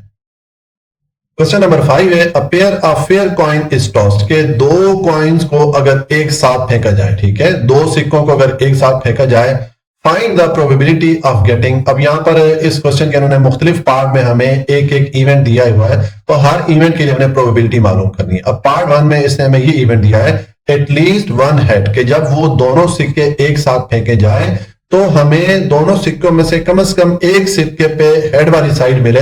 इस इवेंट की प्रोबेबिलिटी हमने मालूम करनी है, ठीक है। तो इस इवेंट को मैं लेटर ए की को लग लेता हूं। आपको मैंने ऊपर थ्योरी में बताया था और पिछले क्वेश्चन नंबर 1 में भी बताया था कि हमें जो भी इवेंट दिया जाएगा उसको हम किसी भी इंग्लिश अल्फाबेट ABCD के को लग देंगे, ठीक है। तो इस इवेंट को मैंने ए की को लग दिया। अब इस इवेंट ए की प्रोबेबिलिटी मालूम करनी है, तो ये फॉर्मूला हम यूज करते होते हैं प्रोबेबिलिटी का। ये है probability of event A equal हो जाएगा n ऑफ a या नंबर ऑफ फेवरेबल आउटकम, यानी कि वो नताइज जो कि हम चाह रहे हैं उसकी वैल्यू हम यहां पर लिखेंगे, और n ऑफ s या टोटल जो नताइज हो सकते हैं या जो सारे मुमकिन नताइज हो सकते हैं उसकी वैल्यू यहां पर हम लिखते हैं। इसको सैंपल स्पेस भी कहते हैं, ठीक है। तो अब पहले हम ये n ऑफ s की वैल्यू मालूम कर लेते हैं, क्योंकि आगे जितने भी पार्ट है सब में हम ये वैल्यू यूज करेंगे। तो n ऑफ s क्या हो सकता है, देखें जब दो कॉइन्स को एक साथ फेंका जाए तो हमारे पास मुमकिन नताइज क्या हो सकते हैं। देखें जो सैंपल स्पेस का सेट बनेगा, इसमें जब आप दोनों कॉइन को एक साथ फेंके तो दोनों पे हेड वाली साइड आ सकती है, या पहले वाले कॉइन पे हेड वाली साइड आ सकती है, दूसरे वाले कॉइन पे टेल वाली साइड आ सकती है, या पहले वाले कॉइन पे टेल वाली साइड आ सकती है, दूसरे वाले कॉइन पे हेड वाली साइड आ सकती है, या दोनों कॉइन पे टेल वाली साइड आ सकती है। ये 4 मुमकिन नताइज हमारे पास हो सकते हैं जब हम दो कॉइन या दो सिक्कों को एक साथ फेंकते हैं, ठीक है। तो ये हमारे पास सैंपल स्पेस का सेट बन गया। इसमें टोटल 4 एलिमेंट है, तो n ऑफ s या टोटल नंबर ऑफ आउटकम की वैल्यू हमारे पास 4 हो जाएगी, ठीक है। तो n ऑफ s की जगह हम आगे जितने पार्ट भी आ रहे हैं यहां पर हम ये 4 पुट करेंगे, ठीक हो गया। ये हमने n ऑफ s की वैल्यू मालूम कर ली। अब n ऑफ a या नंबर ऑफ फेवरेबल आउटकम की वैल्यू चाहिए, तो इसने हमें इवेंट क्या दिया है कि एटलीस्ट 1 हेड, के जब वो दोनों सिक्कों को एक साथ फेंके तो कम से कम एक हेड वाली साइड या अगर एक से ज्यादा हेड वाली साइड भी मिलती है वो भी इसमें आ जाता है। तो देखें ये जो इसमें पहले 3 हमारे पास आउटकम है, इसमें यहाँ पर 2 हेड आ रहे हैं, यानी कि एक से ज्यादा हेड आ रहा है, ठीक है। यहाँ पर एक हेड आ रहा है, तो इसका मतलब है कि ये जो पहली 3 आउटकम है ये हमारी फेवरेबल आउटकम हो जाएगी। तो हमारा जो सेट बनेगा इस इवेंट ए का, इसमें ये तीनों वैल्यूज आ जाएंगी क्योंकि इनमें कम से कम एक बार हेड आ रहा है। ठीक है, तो फिर हमारे पास n ऑफ a या नंबर ऑफ फेवरेबल आउटकम या वो नताइज जो कि हम चाह रहे हैं, इसकी वैल्यू क्या हो जाएगी, 3 हो जाएगी, क्योंकि यहाँ पर ये 3 एलिमेंट आ रहे हैं इसके सेट में। ठीक है, तो ये हमारे पास n ऑफ a की वैल्यू आ गई और n ऑफ s की वैल्यू हमने 4 यहाँ पर मालूम की थी, तो बस आप यहाँ फार्मूला में यहाँ पर पुट कर लें। n ऑफ a की जगह मैंने 3 पुट कर लिया, n ऑफ s की जगह 4 पुट कर लिया। ये हमारे पास ये जो इवेंट a है इसकी प्रोबेबिलिटी की वैल्यू आ गई। ठीक है, ये हमारा पार्ट 1 कंप्लीट हो जाता है।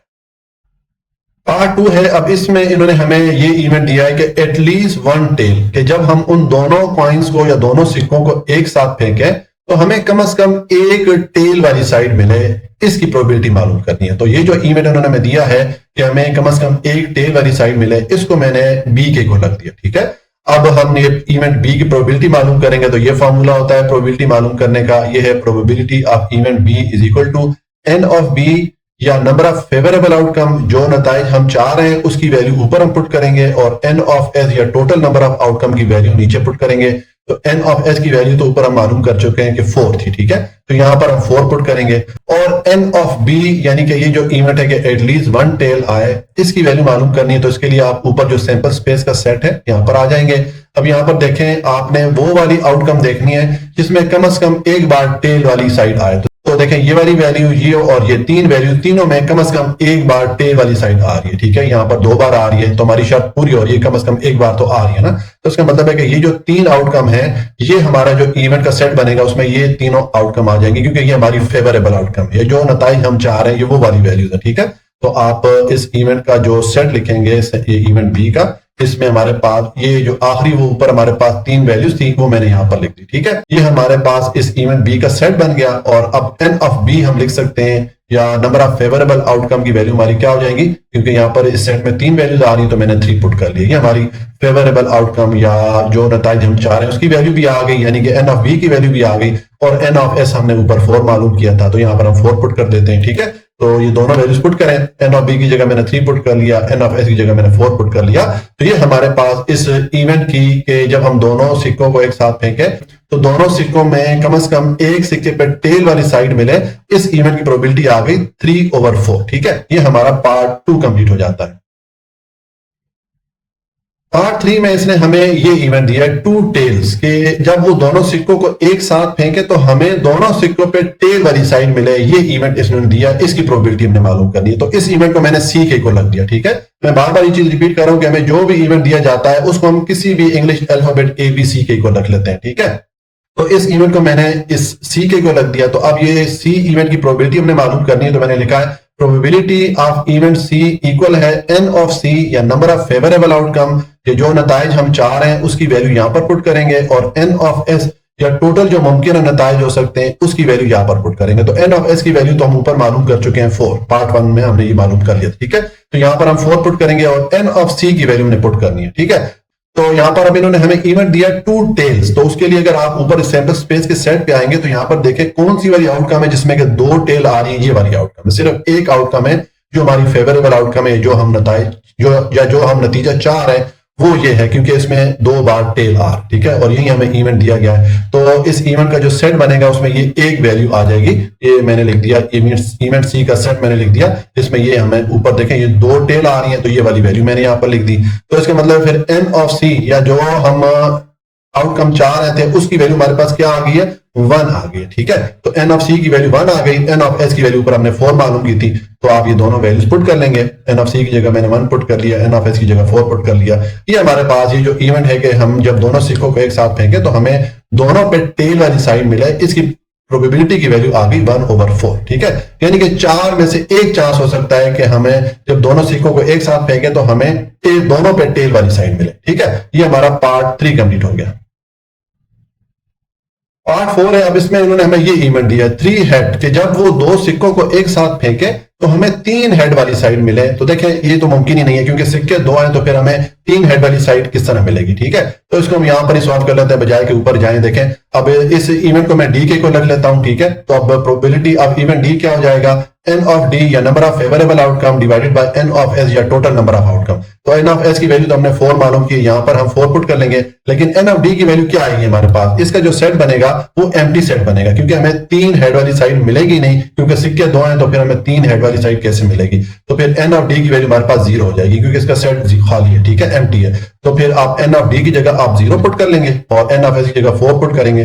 4 को 0 पे डिवाइड करेंगे तो आपको 0 ही आंसर मिलेगा। 0 पे कोई भी नंबर डिवाइड करे तो आंसर 0 ही आता है, ठीक है। यानी कि इस इवेंट की प्रोबेबिलिटी हमारे पास 0 होगी। इसका कोई भी चांस नहीं है कि जब हम 2 सिक्कों को एक साथ फेंकें और हमें 3 हेड वाली साइड मिले, इस इवेंट का कोई चांस, कोई इम्कान नहीं है, ठीक है। तो ये हमारा पार्ट 4 कंप्लीट हो गया और इसके साथ हमारा क्वेश्चन नंबर 5 कंप्लीट हो गया। क्वेश्चन नंबर 6 से अ box has 15 pencils, 8 sharpeners, 12 eraser and 12 ruler. कि एक बॉक्स में ये चीजें पड़ी हुई हैं, 15 उसमें पेंसिलें पड़ी हुई हैं, 8 शार्पनर्स हैं, 12 इरेजर या रबड़ हैं, ठीक है, और 2 जो है उसमें रूलर या जो पैमाने या स्केल हैं वो पड़े हुए हैं, ठीक है। Find the probability of choosing. तो अब हमें यहाँ पर इसने क्वेश्चन में मुख्तलिफ इवेंट दिए हैं, हर पार्ट में इसने एक एक इवेंट दिया है, इनकी हमने प्रोबेबिलिटी मालूम करनी है। अब पहले वाला जो पार्ट है इसमें हमें इसने प्रोबेबिलिटी दी है अ पेंसिल, कि हम फर्ज करेंगे ये जो इन्होंने हमें 4 चीजें बताई हैं ये किसी डब्बे में पड़ी हुई हैं, ठीक है, या किसी जगह पड़ी हुई हैं, और हम इनमें से कोई भी चीज रैंडम उठाएं तो उनमें से हमारे हाथ में पेंसिल आए, ये इन्होंने यहां पर हमें इवेंट दिया है, ठीक है। इसकी हमने प्रोबेबिलिटी मालूम करनी है। तो इस इवेंट को मैं ए की को रख लेता हूं। मैंने आपको पीछे मुख्तलिफ जगह बताया कि जो भी हमें इवेंट दिया जाएगा क्वेश्चन में, उसको हम शुरू में किसी भी इंग्लिश अल्फाबेट ABCD के को रख लेंगे, ठीक है। तो इस इवेंट को कि हमें पेंसिल मिले, इस इवेंट को मैंने ए के को रख दिया, ठीक है। तो अब इस इवेंट की प्रोबेबिलिटी हमने मालूम करनी हो तो ये फॉर्मूला होता है प्रोबेबिलिटी का, कि प्रोबेबिलिटी ऑफ इवेंट ए होगा एन ऑफ ए, या नंबर ऑफ फेवरेबल आउटकम, या जो नताइज हम चाह रहे हैं इसकी वैल्यू यहां पर आती है, और एन ऑफ एस, या टोटल नंबर ऑफ आउटकम, या जो सैंपल स्पेस होता है इसकी वैल्यू यहां पर आती है। तो पहले हम ये एन ऑफ एस की वैल्यू मालूम कर लेते हैं, क्योंकि ये वैल्यू हमें आगे जितने पार्ट है सब में इसकी जरूरत पड़ेगी, ठीक है। तो इसकी वैल्यू मालूम करते हैं। तो देखिए हमारे पास जो सैंपल स्पेस की वैल्यू बनेगी, total item in the box कितने हैं, यहाँ पर 15 पेंसिलें हैं, 8 शार्पनर हैं, 12 इरेजर और 2 रूलर्स हैं। तो इन सारी आइटम को आपस में आप जमा करेंगे तो टोटल हमारे पास जो आइटम है बॉक्स में वो 37 है, ठीक है। तो हमारे पास जो सैंपल स्पेस का सेट बनेगा उसमें टोटल आइटम हो गए 37। तो फिर एन ऑफ एस, या टोटल नंबर ऑफ आउटकम, या जो सारे मुमकिन नताइज है उसकी वैल्यू 37 हो जाएगी। यानी कि एन ऑफ एस की वैल्यू तो हमारे पास 37 आ गई। अब एन ऑफ ए की वैल्यू मालूम करेंगे, यानी कि नंबर ऑफ फेवरेबल आउटकम, या जो नताइज हम चाह रहे हैं इसकी वैल्यू हमने मालूम करनी है। तो अब यहाँ पर इवेंट क्या है कि हमें पेंसिल मिले। अब पेंसिल की तादाद इसने कितनी बताई है, यहाँ पर ये 37 में से 15 जो है ये पेंसिल हैं। तो इसका मतलब है एन ऑफ ए या नंबर ऑफ फेवरेबल आउटकम की वैल्यू हमारे पास 15 हो जाएगी, ठीक है। तो बस आप ये एन ऑफ ए की जगह 15 पुट कर लेंगे, एन ऑफ एस की जगह 37 पुट कर लेंगे, ये आपके पास इस इवेंट की प्रोबेबिलिटी की वैल्यू आ जाएगी, ठीक है। ये मैंने यहाँ पर प्रोबेबिलिटी ऑफ इवेंट ए लिख दिया 15/37। तो ये हमारा पार्ट 1 कंप्लीट हो जाता है। पार्ट 2 है, इसमें हमें इसने ये इवेंट दिया है रूलर के, जब हम उस बॉक्स में से कोई भी आइटम उठाए तो हमें रूलर मिले या वो जो स्केल या पैमाना मिले, इस इवेंट की प्रोबेबिलिटी मालूम करनी है। तो इस इवेंट को मैं बी के को रख लेता हूं, ठीक है। जिस तरह आपको मैंने बताया कि हमें जो भी इवेंट दिया जाएगा उसको हम किसी भी इंग्लिश लेटर के ई को रख देंगे। तो मैंने इस इवेंट को बी के को रख दिया। तो अब इस इवेंट बी की प्रोबेबिलिटी मालूम करनी है, ये मैंने इसका प्रोबेबिलिटी मालूम करने का फॉर्मूला पुट कर दिया। Probability of event B equal है एन ऑफ बी, या नंबर ऑफ फेवरेबल आउटकम, यानी कि जो नताइज हम चाह रहे हैं उसकी वैल्यू ऊपर आ जाएगी, और एन ऑफ एस, या टोटल नंबर ऑफ आउटकम, या सारे मुमकिन है जो नताइज है इसकी वैल्यू नीचे आ जाएगी। तो इसकी वैल्यू हम मालूम कर चुके हैं 37 है। एन ऑफ एस की जगह हम 37 पुट कर लेंगे, और एन ऑफ बी की जगह हम क्या पुट करेंगे, देखिए अगर आप यहाँ पर ऊपर देखें तो उसने रूलर हमें कितने बताए हैं, 2 बताए हैं, यानी कि 37 में से 2 जो है हमारे फेवरेबल आउटकम या जो नताइज हम चाह रहे हैं उसकी वैल्यू 2 हो जाएगी। तो आप एन ऑफ बी की जगह यहाँ पर 2 पुट कर लेंगे, ठीक है। बस ये आपके पास एन ऑफ बी की वैल्यू 2 हो गई, और एन ऑफ एस की वैल्यू हमने 37 मालूम की थी, यहाँ पर आप पुट कर लेंगे। तो ये आपके पास इस इवेंट के रूलर हमें मिले, जब हम उस बॉक्स में से कोई भी आइटम उठाएं तो हमारे हाथ में रूलर आए, इस इवेंट की प्रोबेबिलिटी की वैल्यू आ गई 2/37। ये हमारा पार्ट 2 कंप्लीट हो जाता है।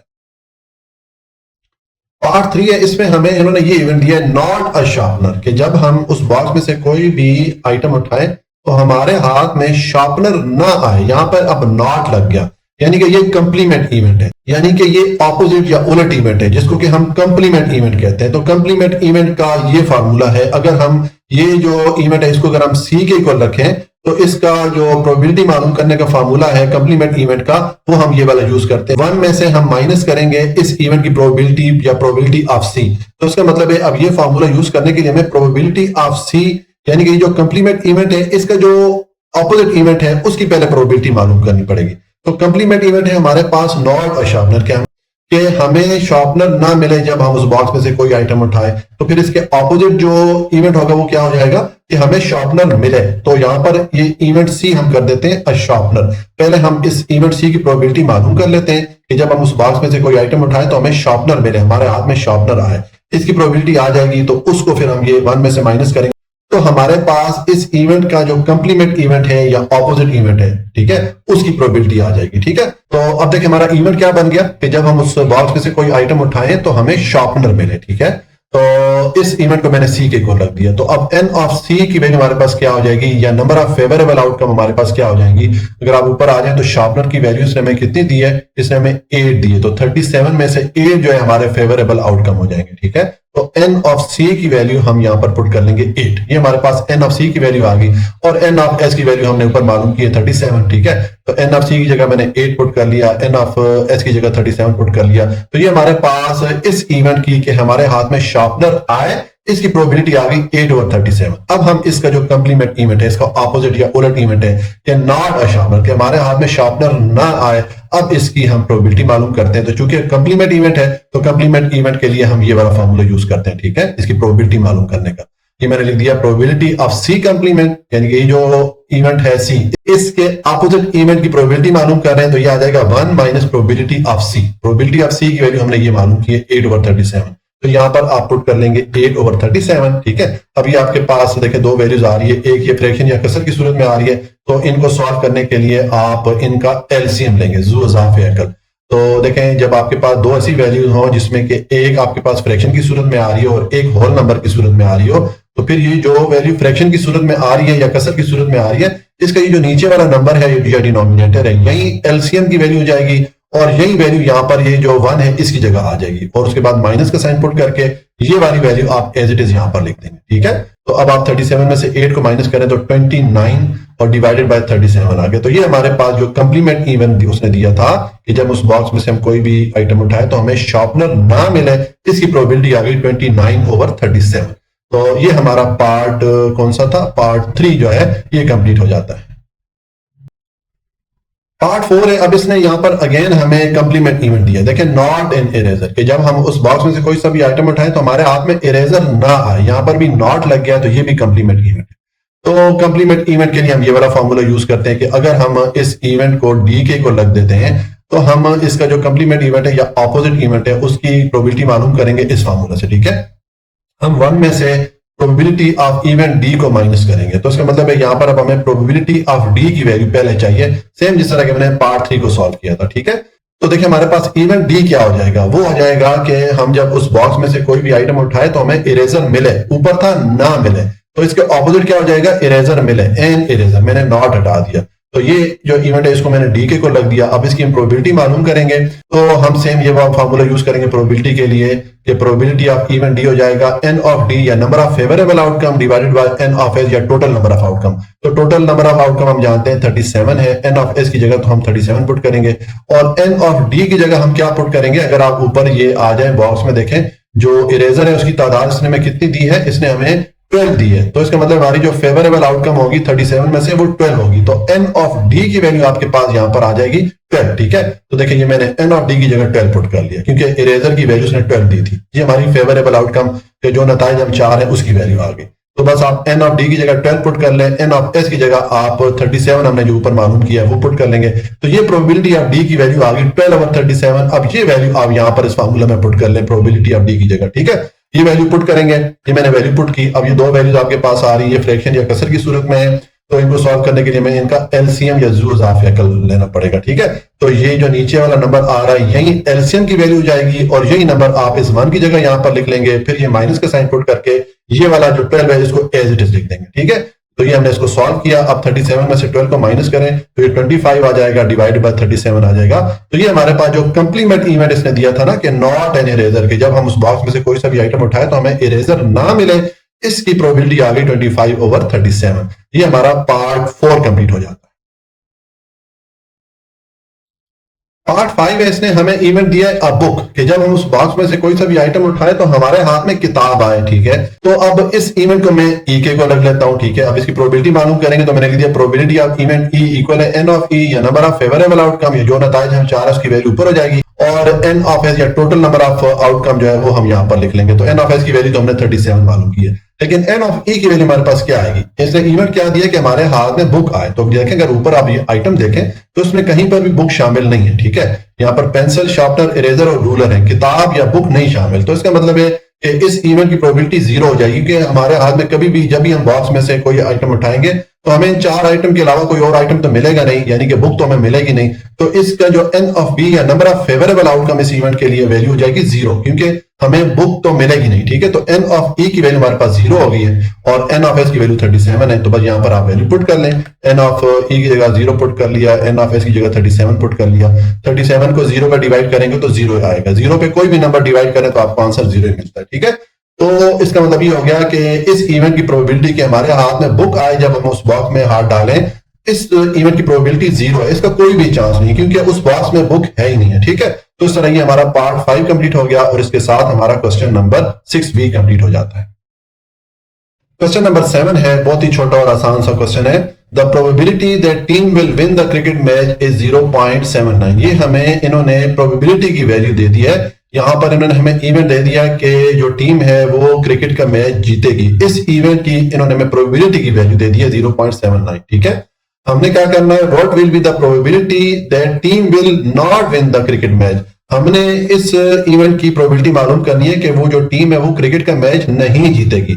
यानी कि ये जो इन्होंने हमें इवेंट दिया ना कि वो टीम क्रिकेट का मैच जीतेगी, ये नीचे इसका उन्होंने कंप्लीमेंट इवेंट या इसका जो उलट इवेंट है वो वाला दे दिया, हमने इसकी प्रोबेबिलिटी मालूम करनी है। ठीक है, तो देखिए इसका सोल्यूशन है, पहले हमें इन्होंने इवेंट क्या दिया है कि team will win the match. ठीक है, इस इवेंट को मैंने ई के को लग दिया, तो इसकी प्रोबेबिलिटी की वैल्यू उन्होंने हमें दे दी है 0.79। ये मैंने इस इवेंट की प्रोबेबिलिटी की वैल्यू लिख दी। अब इस इवेंट का उन्होंने नीचे हमें कहा है कि कंप्लीमेंट इवेंट या इसका जो ऑपोजिट इवेंट है कि team will not win the match, इसकी हमने प्रोबेबिलिटी मालूम करनी है। तो इसको मैंने ई कंप्लीमेंट कर लिया। तो अब कंप्लीमेंट इवेंट की प्रोबेबिलिटी का फॉर्मूला ये हमने पीछे सीखा था। ठीक है, ये फॉर्मूला यहां पर यूज करेंगे तो हमने 1 minus probability of E, probability of E की वैल्यू हमारे पास 0.79 ये पुट कर लें यहां पर। ठीक है, तो ये मैंने 1 माइनस 0.79 कर दिया। अब 1 में से 0.79 माइनस करेंगे तो आपके पास ये जो कंप्लीमेंट इवेंट है या इस इवेंट का जो उलट इवेंट है कि टीम मैच नहीं जीतेगी, उसकी प्रोबेबिलिटी आ जाएगी 0.21। ठीक है, ये हमारा क्वेश्चन नंबर 7 कंप्लीट हो जाता है।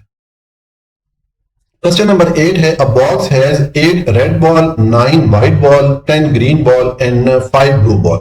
ये एक बॉक्स में मुख्तलिफ कलर की जो बॉल पड़े हुए हैं उसकी इन्होंने हमें डिटेल बता दी है। ठीक है, find the probability of obtaining. अब यहां पर हमने प्रोबेबिलिटी मालूम करनी है। मुख्तलिफ पार्ट हैं इस क्वेश्चन के, हर पार्ट में इन्होंने हमें एक एक इवेंट दिया है, तो हर इवेंट की हम प्रोबेबिलिटी मालूम करेंगे।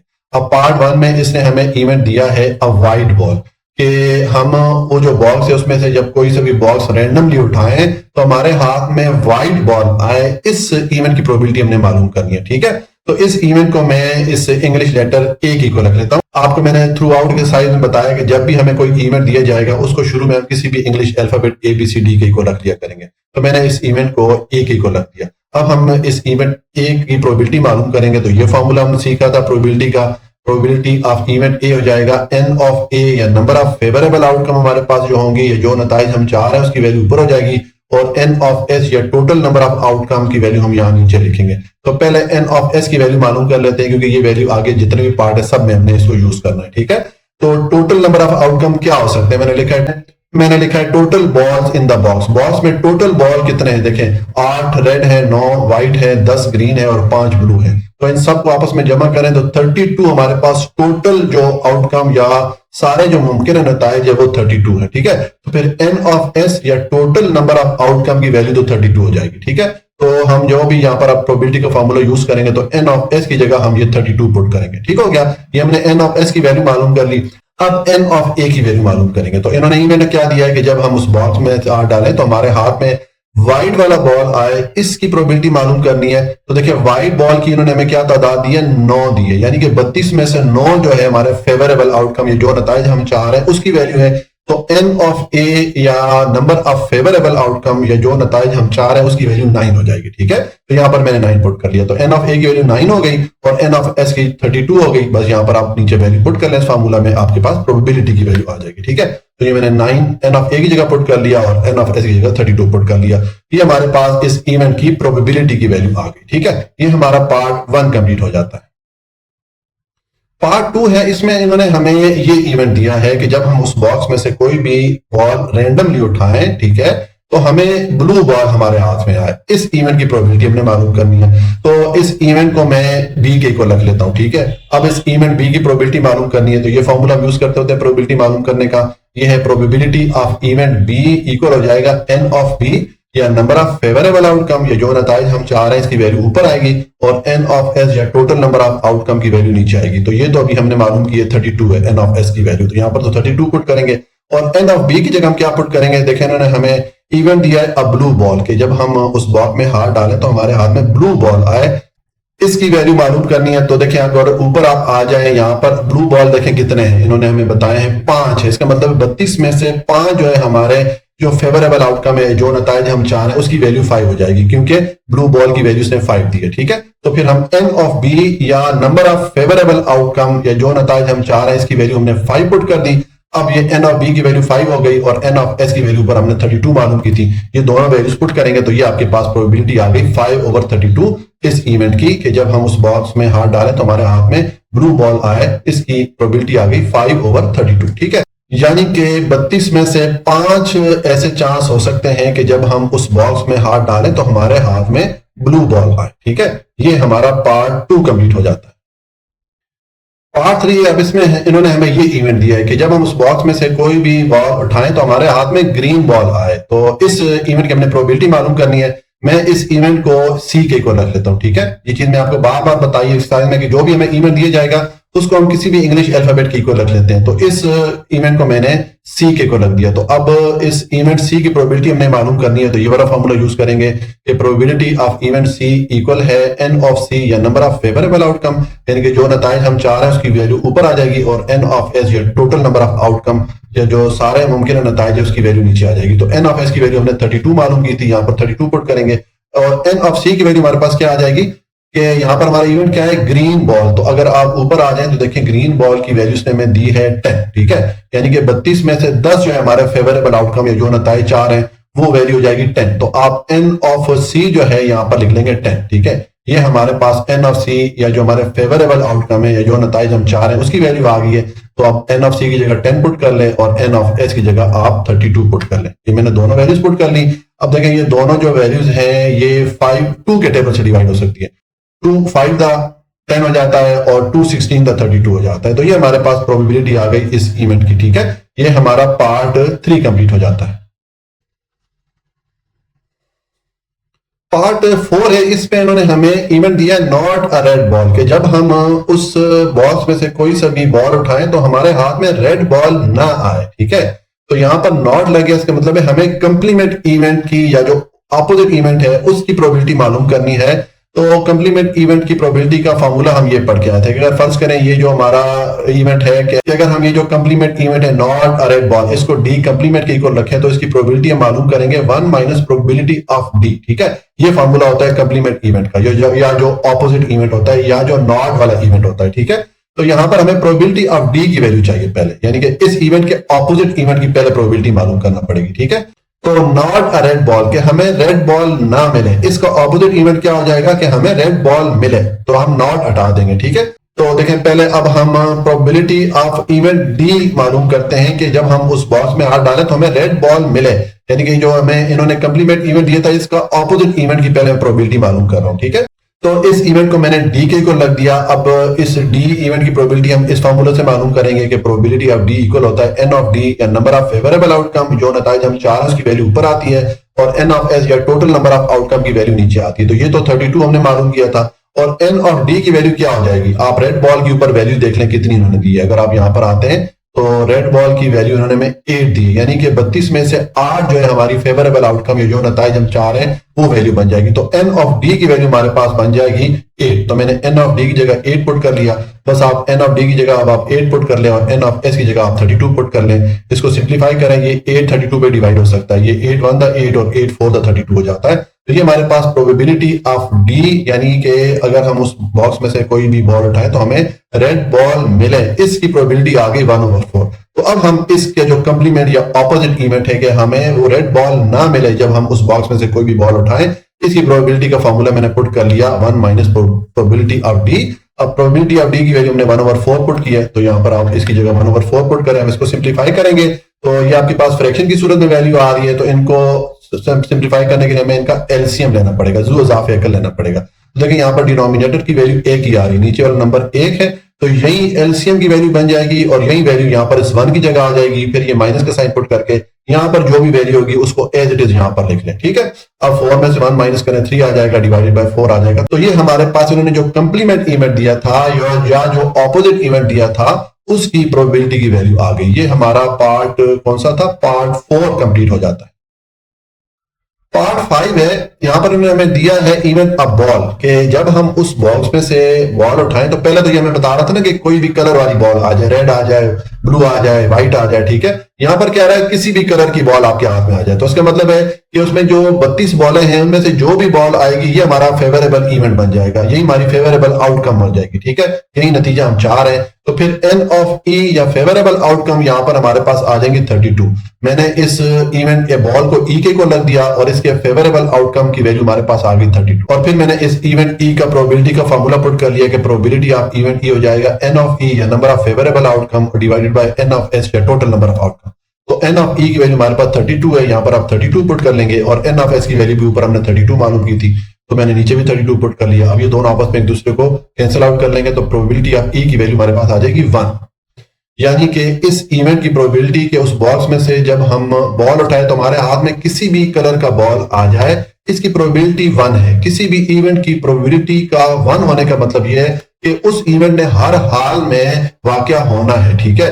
मिसाल के तौर पे जब आप बॉक्स में से आप हाथ डालेंगे, कोई भी बॉल उठाएंगे तो आपके हाथ में किसी भी कलर की बॉल आएगी, मतलब बॉल तो लाजमी आपके हाथ में आएगी ना, तो ये इवेंट हर हाल में वाकया होगा, ठीक है। तो इस इवेंट की प्रोबेबिलिटी हमारे पास आ जाएगी 1। ये हमारा पार्ट 5 कंप्लीट हो जाता है। पार्ट 6 है, अब यहां पर उन्होंने हमें इवेंट दिया है अ ब्लैक बॉल के जब हम उस बॉक्स में से कोई बॉल उठाएं तो हमारे हाथ में ब्लैक या काला बॉल आए, ठीक है। तो इस इवेंट को मैं एफ के को रख लेता हूं, ठीक है। इसको मैंने एफ के को रख दिया, तो अब इसकी प्रोबेबिलिटी अगर मालूम करें इस इवेंट एफ की, तो ये फॉर्मूला हो जाएगा इसकी प्रोबेबिलिटी मालूम करने का। जो प्रोबेबिलिटी ऑफ इवेंट एफ हो जाएगा एन ऑफ एफ या नंबर ऑफ फेवरेबल आउटकम, ये जो नताइज हम चाह रहे हैं उसकी वैल्यू ऊपर हो जाएगी, और एन ऑफ एस या टोटल नंबर ऑफ हमारे पास जो आउटकम है उसकी वैल्यू नीचे आ जाएगी। तो एन ऑफ एस की वैल्यू तो हम जानते हैं 32 है, और एन ऑफ एफ की वैल्यू क्या आ जाएगी, देखिए ऊपर अगर आप जाएं तो यहां पर इन्होंने हमें जो बॉल्स की डिटेल बताई है उसमें ब्लैक बॉल है ही नहीं है, ठीक है। इसमें रेड है, व्हाइट है, ग्रीन है और ब्लू है। ब्लैक बॉल या स्याह रंग का बॉल तो है ही नहीं है, तो इसका मतलब है हम अगर उस बॉक्स में से कोई सा भी बॉल उठाएंगे तो हमारे हाथ में ब्लैक बॉल नहीं आएगा, इसकी प्रोबेबिलिटी, इसका चांस 0 है, ठीक है। तो हमारे पास एन ऑफ एफ जो है या हमारे जो फेवरेबल आउटकम हो जाएंगे इस इवेंट के, ये हमारे पास हो जाएगा 0, ठीक है, क्योंकि इसका चांस ही नहीं है कि हमारे हाथ में ब्लैक बॉल है। ब्लैक बॉल उस बॉक्स में है ही नहीं है, तो फिर आएगा कैसे, ठीक है। तो फिर आप एन ऑफ एफ की जगह 0 पुट कर लेंगे और एन ऑफ एस की वैल्यू हमने 32 मालूम की है, तो 0/32 आंसर हमारे पास 0 हो जाएगा, क्योंकि 0 पे कोई भी वैल्यू डिवाइड करें तो आपके पास आंसर 0 ही आ जाता है। तो ये हमारे पास प्रोबेबिलिटी आ गई इस इवेंट की 0, यानी कि इस बात का चांस बिल्कुल 0 है, कोई इम्कान नहीं है कि हम जब उस बॉक्स में से कोई बॉल उठाए तो हमारे पास ब्लैक बॉल हमारे हाथ में आए, क्योंकि ब्लैक बॉल उसमें है ही नहीं है, ठीक है। ये हमारा पार्ट 6 कंप्लीट हो जाता है। पार्ट 7 है, यहां पर उन्होंने हमें कंप्लीमेंट इवेंट दिया है कि ये इन्होंने दिया है नॉट अ वाइट बॉल कि जब हम उस बॉक्स में से कोई सा भी बॉल उठाएं तो हमारे हाथ में वाइट बॉल ना आए, ठीक है, यानी कि इन्होंने नॉट लगा दिया है। तो इसका मतलब है हमने पार्ट 1 में जो प्रोबेबिलिटी मालूम की थी कि हमारे हाथ में व्हाइट बॉल आए जिसकी वैल्यू हमारे पास ये 9/32 आई थी, ठीक है।